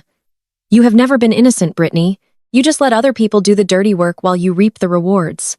I signaled to Marcus, who handed another thick stack of files to the bailiff to pass to the judge. "Let us talk about the $4 million Andre embezzled from the country club pension fund," I said, pacing slowly toward the center of the room. When I audited the offshore accounts, I noticed something very interesting. Andre did not give all of that stolen money to the Shadow Syndicate. He was far too greedy for that. He only gave them enough to keep them at bay, while he funneled the rest of the stolen pension funds into a separate hidden account in the Cayman Islands. Brittany froze completely. The color drained from her face, leaving her skin looking like chalk. Her aggressive posture collapsed, and she sank slowly back down into her chair. "And that specific offshore account," I continued loudly, making sure the court's stenographer captured every single word, "was not registered under Andre's name.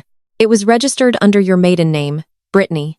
I found the wire transfers carrying your digital signature.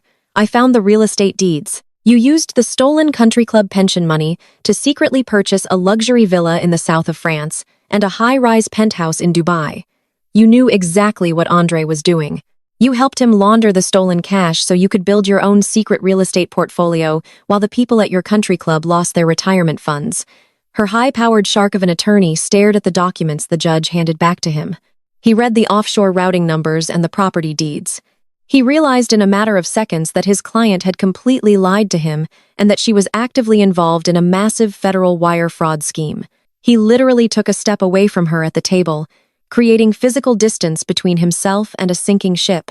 "Your Honor," the attorney stammered, packing his briefcase. "I was completely unaware of these documents. I need to formally request to withdraw as counsel for the plaintiff immediately." The judge slammed his gavel down, staring at Brittany with absolute disgust. "Miss Vanguard," the judge said, his voice booming with fury, "you came into my courtroom claiming to be a destitute victim while actively hiding millions of dollars in stolen assets overseas. You have committed perjury in my court, and you are clearly complicit in a massive federal embezzlement scheme." The judge looked up and signaled to the two armed court bailiffs standing by the doors. "Take her into custody," the judge ordered. "I am holding her in contempt of court, and I am contacting the federal prosecutor's office to pursue immediate charges for wire fraud and conspiracy." The bailiffs moved quickly, marching down the aisle and grabbing Brittany by the arms. She completely lost her mind. The elite society wife, who thought she was untouchable, started screaming and thrashing wildly. "Get your hands off me," she shrieked, kicking at the bailiff's legs. "You cannot do this to me. I am a mother. She ruined my life. She set me up. Lydia, you horrible, vicious witch. I will kill you." Her perfectly styled hair fell into her face as the officers forcefully twisted her arms behind her back. The sharp, metallic click of the handcuffs echoing in the room was the most satisfying sound I had ever heard. They dragged her screaming and sobbing toward the holding cell doors, completely stripping away the last remaining shred of her unearned privilege. I stood there watching her being hauled away, feeling the heavy satisfaction of absolute justice. I had dismantled the golden boy, and I had destroyed his wicked wife. But the game was not entirely over. While Brittany's frantic screams echoed down the courthouse hallway, my cell phone vibrated sharply in the pocket of my blazer. I pulled it out and looked at the glowing screen. It was an urgent, high-priority red alert from my private security and financial tracking team. I opened the encrypted message and read the text quickly. "Desmond Vanguard has breached the final fail-safe." My eyes narrowed as I read the detailed report. Desmond, the coward who had tried to hand me over to the syndicate, had not just been sitting quietly waiting for the authorities. He had found one last hidden corporate holding account that my auditors had not yet frozen. He used an illegal backdoor proxy to drain the remaining $200,000 in liquid cash.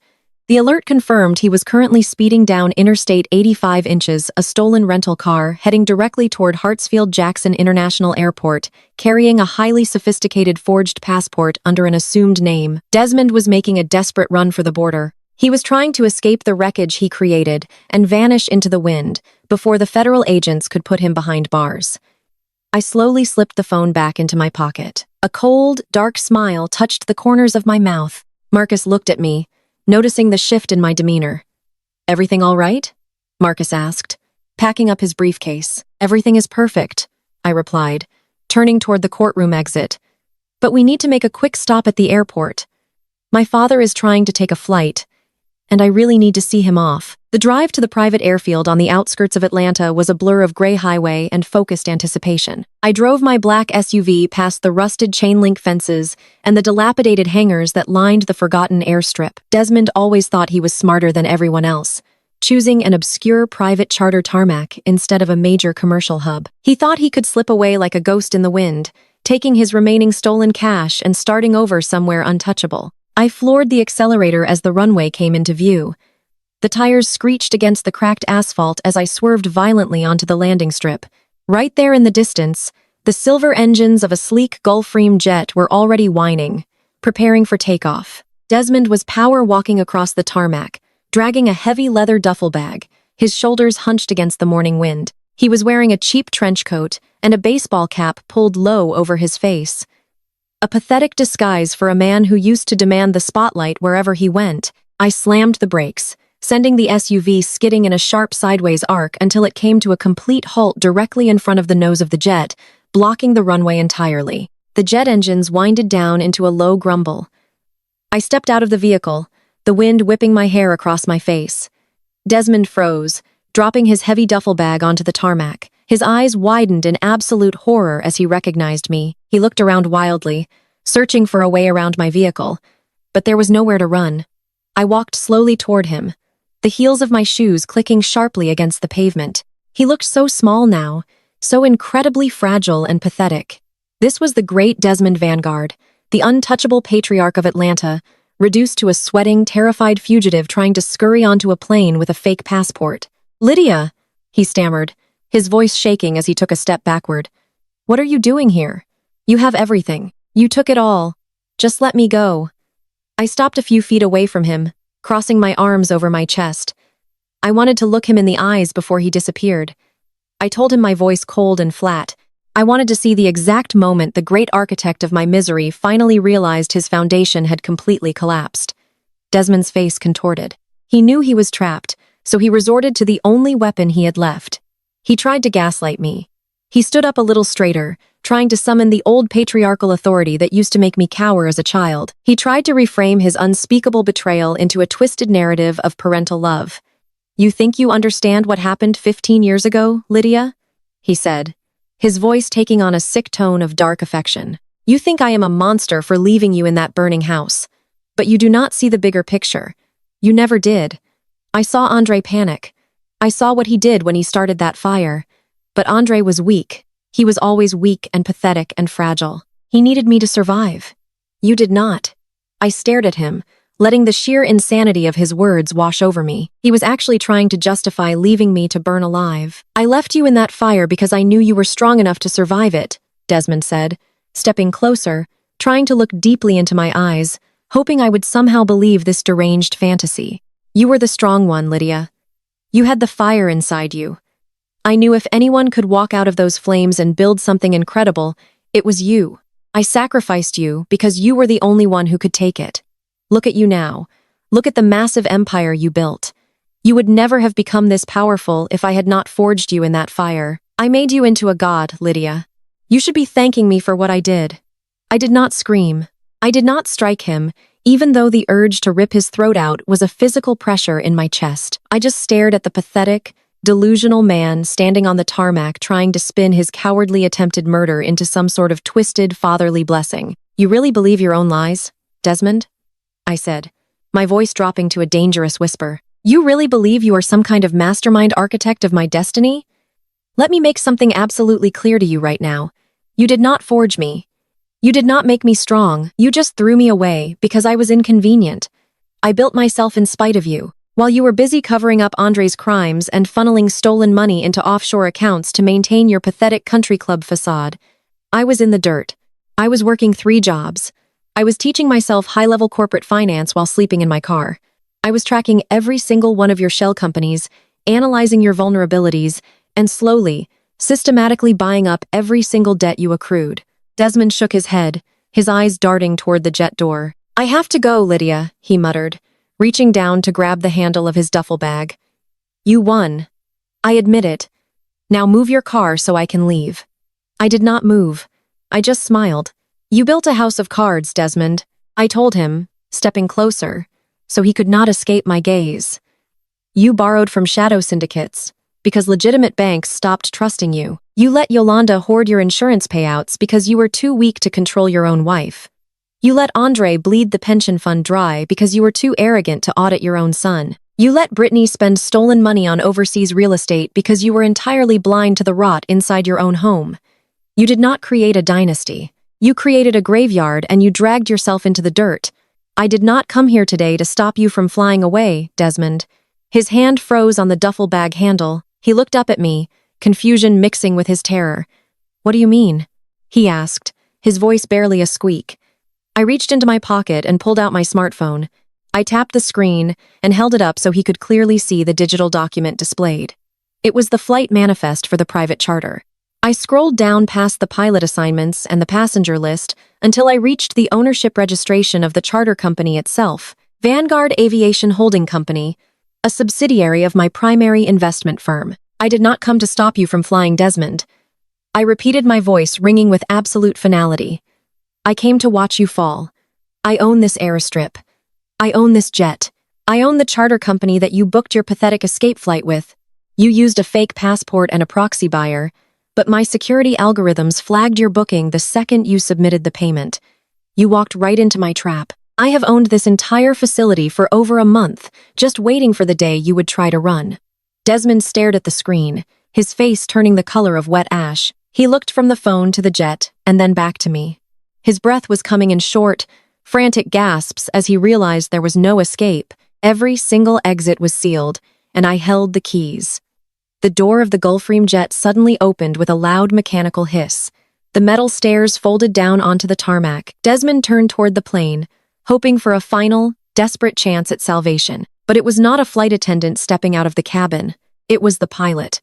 He was wearing a standard white uniform shirt with epaulettes, but he was holding something metallic and heavy in his right hand. As the pilot walked down the stairs, the morning sun caught the unmistakable gleam of heavy steel handcuffs. Desmond took a staggering step backward, dropping his bag entirely. The pilot walked calmly across the tarmac, stopping right beside me.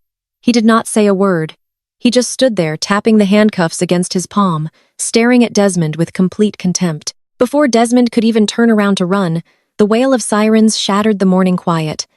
From the far end of the airstrip, a dozen dark federal vehicles roared onto the tarmac. They surrounded us in seconds, their tires screeching as heavily armed federal agents poured out of the SUVs. They had their weapons drawn, shouting commands that echoed over the whining jet engines. I had tipped them off to his exact location and provided the complete digital doses of his interstate fraud and massive tax evasion. Desmond was violently grabbed and thrown hard against the hood of my car, his fake passport fluttering to the ground. I stood there watching as they locked the handcuffs tightly around his wrists, pulling him up and reading him his rights. It was the ultimate victory. I had finally destroyed the man who destroyed my life, but right as they shoved him into the back of a federal vehicle, my phone vibrated aggressively in my hand. It was an emergency call from my personal assistant. I answered it immediately, expecting an update on the corporate takeover. Instead, I heard my assistant sobbing hysterically. "Miss Vanguard," she cried, her voice cracking with sheer terror. "He is here. Andre is in your penthouse. He broke through the security doors and he has a gun pointed directly at my head. He says, if you do not come alone right now, he is going to kill me." The drive from the private airstrip to my downtown penthouse was a blur of calculated speed and ice-cold focus. I did not panic. Panic was an emotion reserved for the weak and the unprepared. I slammed my foot on the accelerator, weaving my heavy armored vehicle through the thick Atlanta traffic. My mind processed the variables with absolute mechanical precision.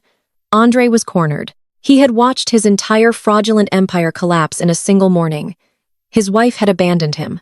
His father was in federal custody, and his mother was facing total ruin. He had nothing left to lose, and that made him incredibly dangerous.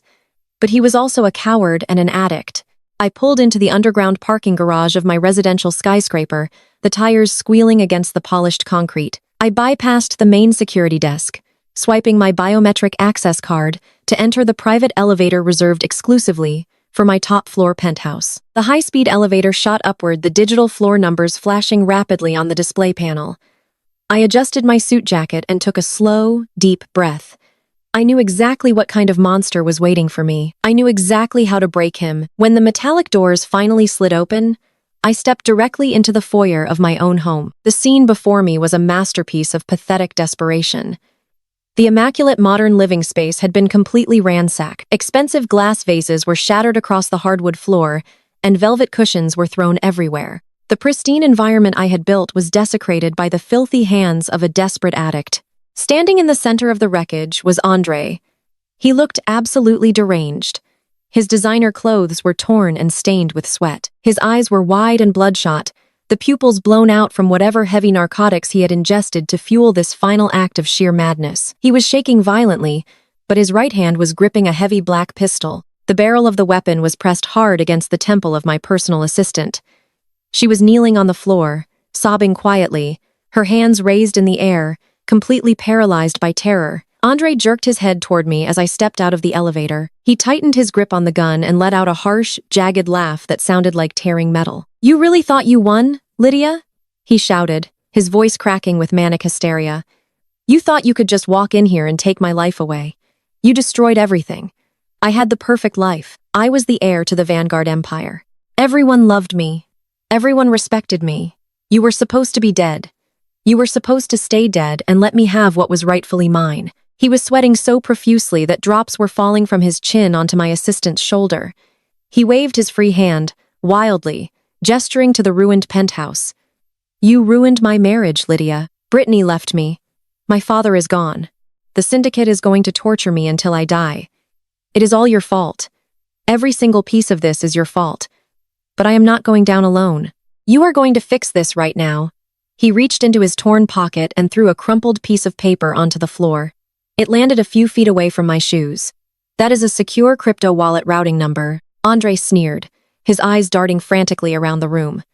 "You are going to transfer $10 million into that account right now. You are going to do it while I watch. If you do not transfer the funds in the next 5 minutes, I will blow her brains all over your expensive artwork, and then I will kill you. I will finish what I started 15 years ago. Transfer the money, Lydia. Do it right now, or we both die in this room." I stood completely still, looking at the crumpled paper on the floor, and then shifting my gaze to my brother's terrified, bloodshot eyes. He was panting heavily, holding the gun with a white-knuckled grip, hoping his desperate display of violence would force me into submission. He expected me to beg. He expected me to cry and frantically transfer my wealth to save a life. He thought he could bully me the way he bullied everyone else in his miserable, pathetic existence. But I was not the little girl he had left to burn. I was the architect of his absolute destruction. I did not even look at the piece of paper. I looked straight through him. "You are not a killer, Andre," I said, my voice perfectly calm and steady, slicing through the heavy tension in the room. "You are a coward. You have always been a coward. You hire other people to do your dirty work, or you strike when no one is looking. You do not have the spine to pull that trigger while looking me in the eye." My assistant whimpered softly on the floor, but I kept my gaze locked on my brother. "Shut up!" Andre screamed, pressing the gun harder against her head. "I will do it, Lydia. Do not test me. I have nothing left to lose. Transfer the money right now." "You are not getting a single dime," I replied, taking a slow, deliberate step into the living room. "You are fundamentally incapable of understanding the situation you are in. You think you have cornered me in my own home. You think bringing a weapon into my sanctuary gives you the upper hand. You have spent your entire life believing that force and entitlement can solve your problems. But you are not playing a game against Desmond anymore. You are playing against me." I raised my left hand and tapped the digital screen of my smartwatch. I entered a secure biometric code and pressed the master execution command. A loud mechanical siren blared through the penthouse, immediately followed by the heavy grinding sound of industrial machinery. Thick reinforced steel shutters rapidly descended over the massive floor-to-ceiling windows, plunging the room into twilight. Solid titanium barricades slammed down over the elevator doors, and the main entrance locking into place with a deafening metallic thud. The entire penthouse was instantly transformed into an impenetrable fortress vault. The emergency red backup lights flickered on, casting long, ominous shadows across the walls. Andre spun around wildly, pointing his gun at the locked doors and then back at me. His chest heaved with fresh panic as he realized the environment had completely changed. "What did you just do?" he yelled, his voice pitching into a hysterical squeal. "Open the doors, Lydia. Open the doors right now." "The lockdown protocol is permanently engaged," I explained, pacing slowly across the room, my voice echoing in the sealed vault. "Nobody can get in, and nobody can get out. You wanted my attention, Andre. You have it completely. You are trapped in a steel box with the sister you tried to murder. Let us talk about your brilliant escape plan." I pointed to the crumpled paper on the floor. $10 million in an untraceable crypto wallet. It sounds very sophisticated for a man who failed basic accounting, but you are predictable. I knew you would try to run, and I knew you would use the underground connections you made through your gambling debts. You bought that crypto wallet routing number from a fixer in the Shadow Syndicate last night. You paid a premium for it, thinking it would guarantee your invisible exit. But you forgot who owns the syndicate now. Andre's mouth fell open. He lowered the gun slightly, staring at me with a look of dawning horror. The drugs in his system were fighting a losing battle against the sheer magnitude of his reality. "That crypto address is a honeypot," I told him, shaking my head in pure disgust. "It is an encrypted trap designed by the Federal Bureau of Investigation. I set it up and I ordered the syndicate fixer to sell it to you. The second you try to access those funds, every single federal agency in the country will instantly track your exact geolocation. You did not buy an escape route, Andre. You bought a digital tracking collar. You have nowhere to run. There are no private islands waiting for you. There is no luxury penthouse in Dubai. There is only a federal prison cell with your name on it. You are entirely out of options." Andre let out a pathetic guttural noise, stumbling backward as if I had physically struck him. He looked at the heavy steel shutters covering the windows and the titanium barricade blocking the elevator. The realization that he was totally defeated finally crushed the last remaining fragments of his fractured mind. The gun in his hand was shaking so badly he could barely hold it straight. "You ruined me," he wept, dropping to his knees. His hold on my assistant loosened completely. She immediately scrambled away across the floor, sobbing and hiding behind a heavy marble pillar. "You took everything, Lydia. Why did you have to come back? Why could you not just stay dead?" Andre was completely broken, weeping uncontrollably as the dark reality of his eternal imprisonment settled heavily on his shoulders. He scrambled backward across the polished hardwood floor, desperately trying to put distance between us. His chaotic, flailing limbs knocked into a large, freestanding decorative ethanol fireplace positioned near the center of the room. The heavy glass and steel structure tipped over with a loud crash, spilling highly flammable liquid ethanol directly across the expensive rugs. The fuel splashed against the exposed electrical wiring of a shattered lamp. A bright, violent spark ignited instantly. A wall of furious orange flames erupted between us, roaring to life and stretching toward the high ceiling. The sudden, intense heat filled the sealed penthouse. The blazing inferno rapidly spread across the spilled fuel, completely blocking the only path toward the locked elevator doors. Andre dropped his heavy weapons, staring into the roaring flames with wide, terrified eyes. The sight of the rapidly spreading fire triggered a massive psychological collapse. The horrific trauma of the inferno he had started 15 years ago came rushing back, paralyzing him completely. He was trapped in a burning room with no escape, and the ghosts of his past had finally come to collect their ultimate debt. History was repeating itself in a spectacular blaze of absolute poetic justice. The ethanol spread like a living, breathing entity across the wide expanse of the imported silk rugs. The liquid fuel ignited with a ferocious swoosh, sending a wall of blue and orange flames skyrocketing toward the vated ceiling. The intense heat hit my face, instantly drying the moisture in my eyes, but I refused to blink. I stood perfectly still, watching the magnificent destruction of my own carefully curated sanctuary. The custom velvet furniture, the priceless modern art hanging on the walls, and the polished hardwood floors were all being devoured by the hungry inferno. It was a spectacular sacrifice, but I considered it a minor expense in the grand scheme of my absolute vengeance. Andre was entirely consumed by panic. The heavy black pistol slipped from his trembling, sweaty fingers and hit the floor with a dull thud. He did not even try to pick it up. The weapon was completely useless against the roaring wall of fire that was rapidly encircling him. The narcotic energy that had fueled his violent home invasion completely vanished. It was replaced by a primal, suffocating terror that stripped away every ounce of his unearned arrogance. He backed away from the flames, his arms raised defensively across his face, as if he could physically push the heat away. The thick, black smoke began to billow outward, banking heavily against the ceiling and rolling down the walls like a dark, toxic wave. The penthouse ventilation system had completely shut down during the security lockdown, sealing the toxic fumes inside the vault. Andre started to hack and cough violently, his chest heaving as he inhaled the poisonous air. His expensive designer clothes were stained with soot and sweat clinging to his trembling body. He stumbled backward and his knees buckled. He crashed onto the floor, crawling away from the approaching fire like a frightened, wounded animal. He looked up at me through the shimmering distortion of the heat waves. His eyes were wide and bloodshot, pleading for a mercy he absolutely did not deserve. He was no longer the ruthless corporate executive or the dangerous drug addict holding a gun to an innocent woman. He had reverted completely to the pathetic, helpless little boy he had always been. The flames triggered a massive psychological collapse. The horrific trauma of the fire he had started 15 years ago came rushing back, shattering his fragile mind. He saw the ghosts of his past dancing in the flames, and he knew he was entirely powerless. "Lydia!" he screamed, his voice raw and cracking over the deafening roar of the fire. "Lydia, please help me." He was gasping for air, clawing at his own throat as the thick smoke filled his lungs. "Please," he begged, sobbing hysterically, his face smeared with ash and tears. "I do not want to die. I do not want to burn. Help me.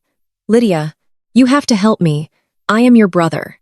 I watched him writhe on the floor, offering absolutely no comfort. I watched him choke and beg, looking exactly like the helpless victim he had always pretended to be. But this time, there was no Desmond Vanguard to swoop in and carry him to safety. There was no highly paid public relations team to spin his cowardly actions into a story of survival. There was only the brutal, undeniable reality of his own pathetic weakness. He had brought a deadly weapon into my home. He had threatened to murder my terrified assistant. He had demanded my hard-earned wealth to fund his cowardly escape. And now he was begging for his miserable life. The roaring flames created a terrifying symphony of destruction, drowning out the sound of his frantic sobbing. He rolled onto his stomach, coughing up dark soot, reaching a trembling hand toward me through the growing inferno. "Please, Liddy," he gasped, using the childhood nickname he had not spoken in 2 decades. "Please do not leave me here. Do not let me burn." I did not feel a single ounce of pity for the broken man crawling on the floor. I did not feel any sudden urge to forgive his endless betrayals or rescue him from the very consequences he had created. My assistant was still cowering behind the heavy marble pillar, coughing quietly into her sleeve, her eyes wide with absolute shock and terror. I turned away from the fire and grabbed her firmly by the arm, pulling her up from the floor. "Follow me," I told her, my voice, steady and commanding, cutting through the chaos of the burning room. I led her away from the spreading inferno toward the far wall of the penthouse. This residential fortress was built to my exact specifications, and I had anticipated every possible disaster, including the total destruction of the main living area.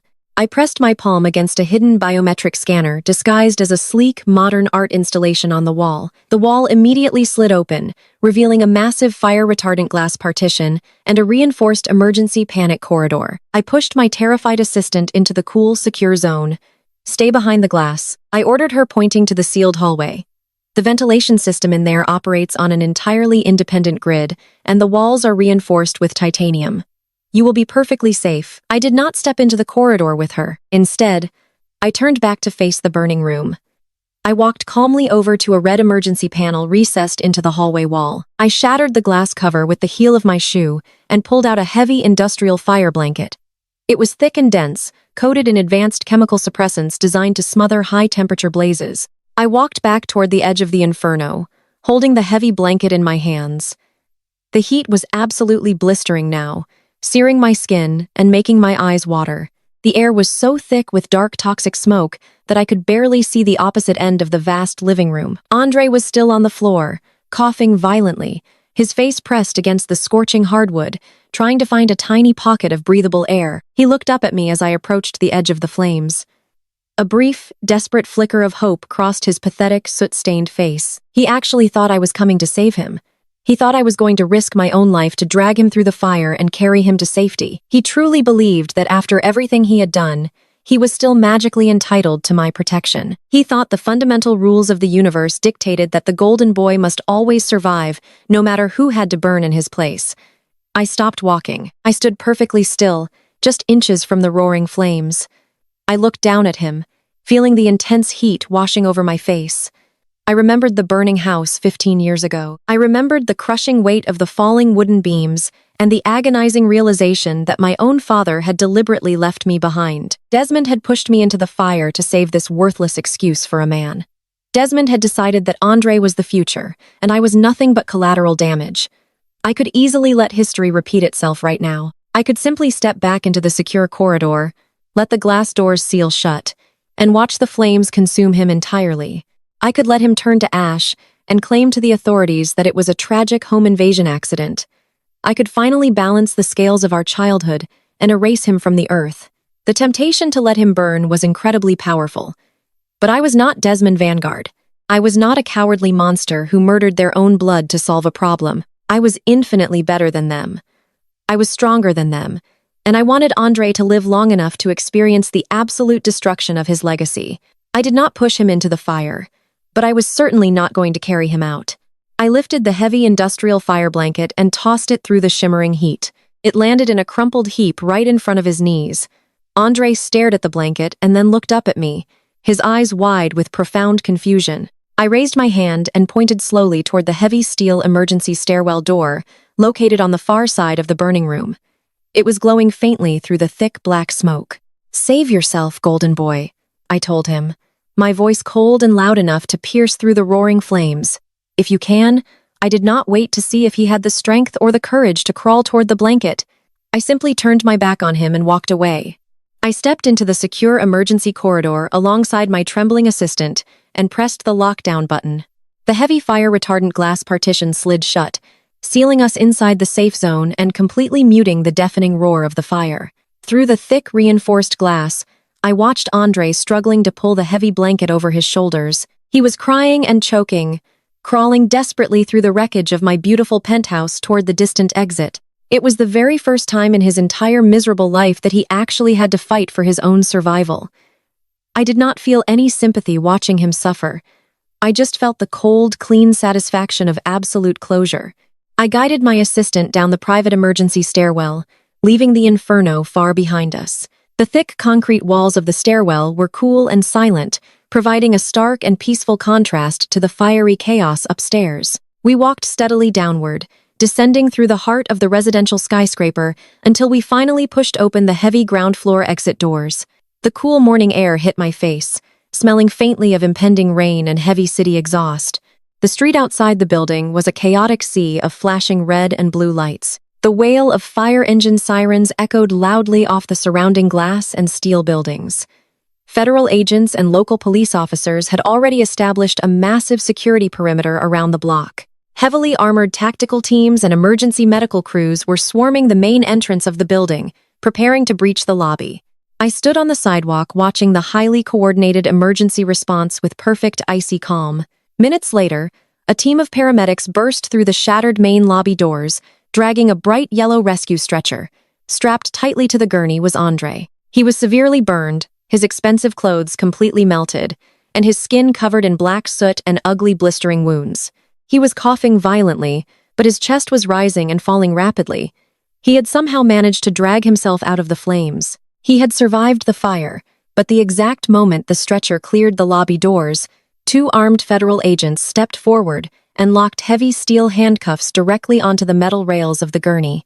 He was not just being treated as a burn victim. He was immediately placed under full police custody for armed robbery and felony arson. I watched them load his pathetic, broken body into the back of the waiting ambulance. He had survived the flames, only to lose his freedom forever.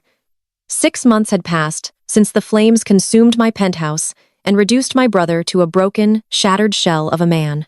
The heavy polished oak doors of the federal courthouse in downtown Atlanta swung open with a resounding thud, echoing through the vast marble corridor. The air conditioning inside the massive room was freezing, but the tension radiating from the packed gallery was completely suffocating. I sat quietly in the front row of the spectator seating, watching the slow, pathetic procession entering the room. Desmond, Yolanda, Andre, and Brittany were all walking in a single defeated line.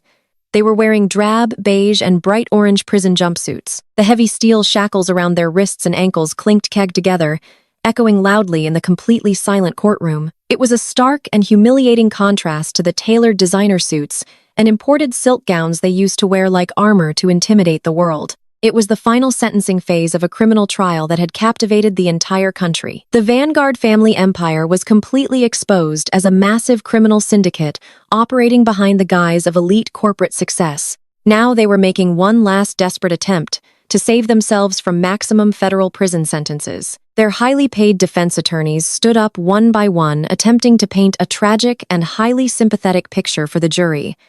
They knew the evidence was insurmountable, so they opted for pure emotional manipulation. Desmond walked to the podium first, dragging his chained feet across the carpet. His hair was completely gray now, and his shoulders were permanently hunched, carrying the invisible weight of his ruin. He looked directly at the jury box and actually managed to squeeze out fake tears. He played the ultimate victim card, spinning a masterful web of deception.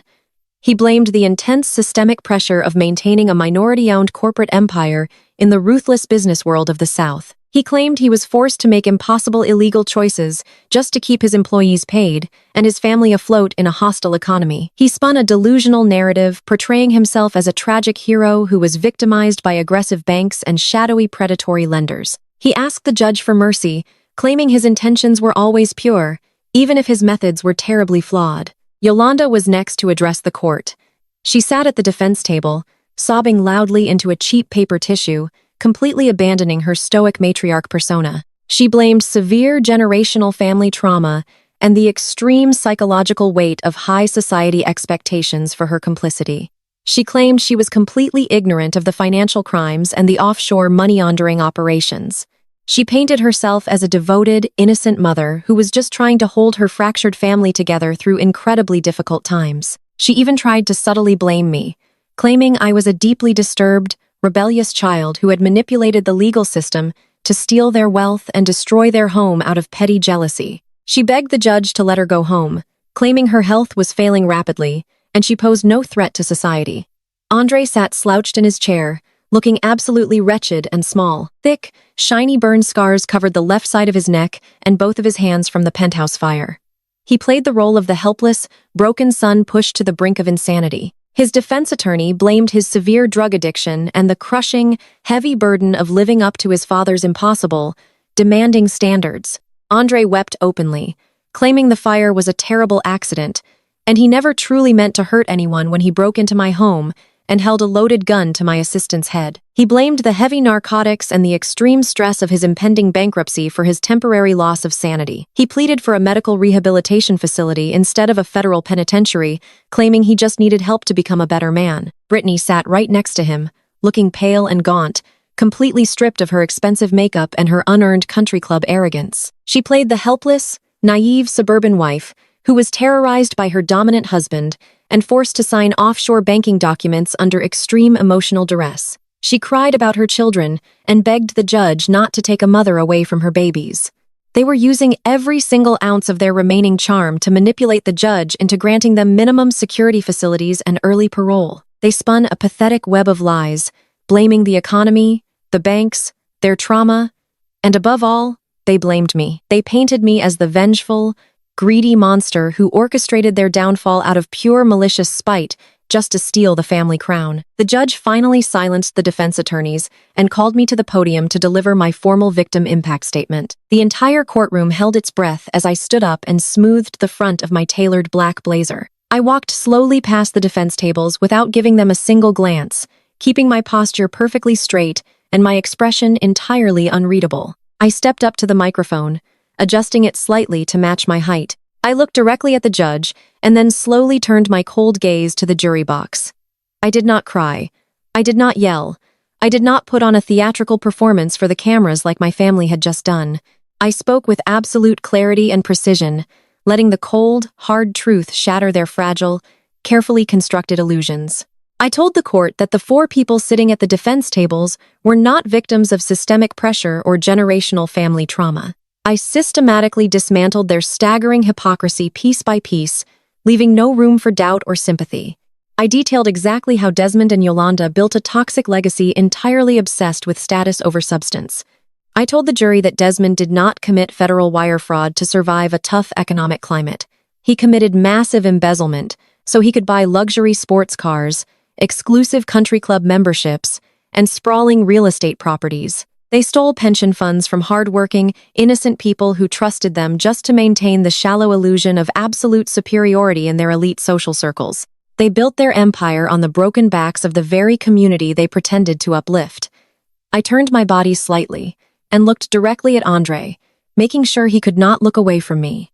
I reminded the court that he violently broke into my secure home, held a loaded gun to an innocent woman's head, and demanded $10 million in untraceable cryptocurrency. He did not do that because of his father's high standards or a difficult childhood. He did it because he was an entitled, violent coward who believed he could simply take whatever he wanted by force without ever facing a single consequence. I shifted my gaze to Brittany and reminded the court that she happily spent stolen pension money on flawless diamonds and luxury penthouses in Dubai while pretending to be an innocent, struggling mother who knew nothing about her husband's illicit business.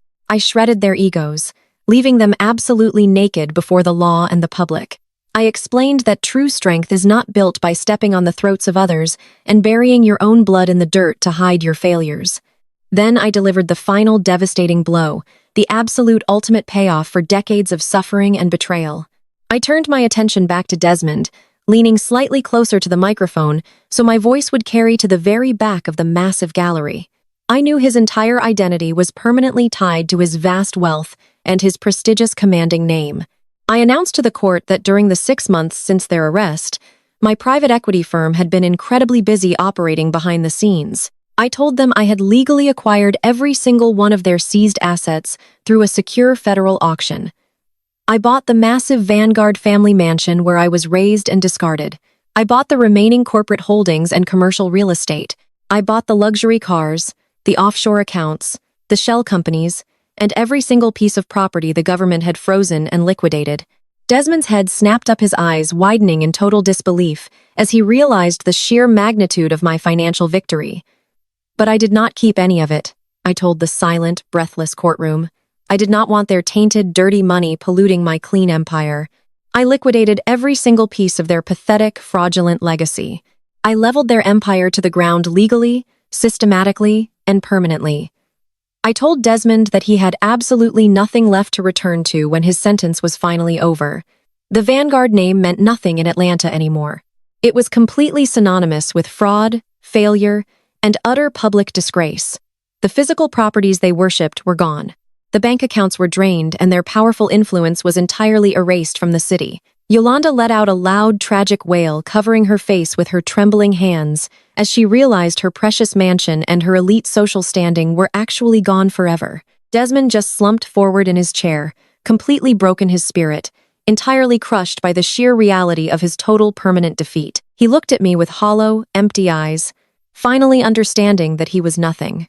I turned back to the judge to deliver my final concluding statement. I revealed exactly what I did with the tens of millions of dollars generated from their utter downfall and the complete liquidation of their seized assets. I explained that I used every single penny of that wealth to fully fund a permanent philanthropic foundation right here in the heart of Atlanta. The foundation provides full-ride academic scholarships and venture capital business grants for young, underprivileged Black women pursuing degrees in science, technology, engineering, and finance. The very money they stole to oppress people and maintain their arrogant facade was now being used to empower the exact type of women they always looked down upon and constantly underestimated. I thanked the court for its time and walked back to my seat in absolute silence, leaving the defense table suffocating in their own ruin. The judge did not show a single ounce of leniency or pity. He handed down the maximum consecutive sentences for all four of them. There would be no early parole and no minimum security resort prisons for the Vanguard family. The bailiff stepped forward and grabbed their arms, forcefully pulling them up from their chairs. The heavy chains rattled loudly as Desmond, Yolanda, Andre, and Brittany were led away in shackles, completely stripped of their wealth, their freedom, and their stolen name. I turned and walked down the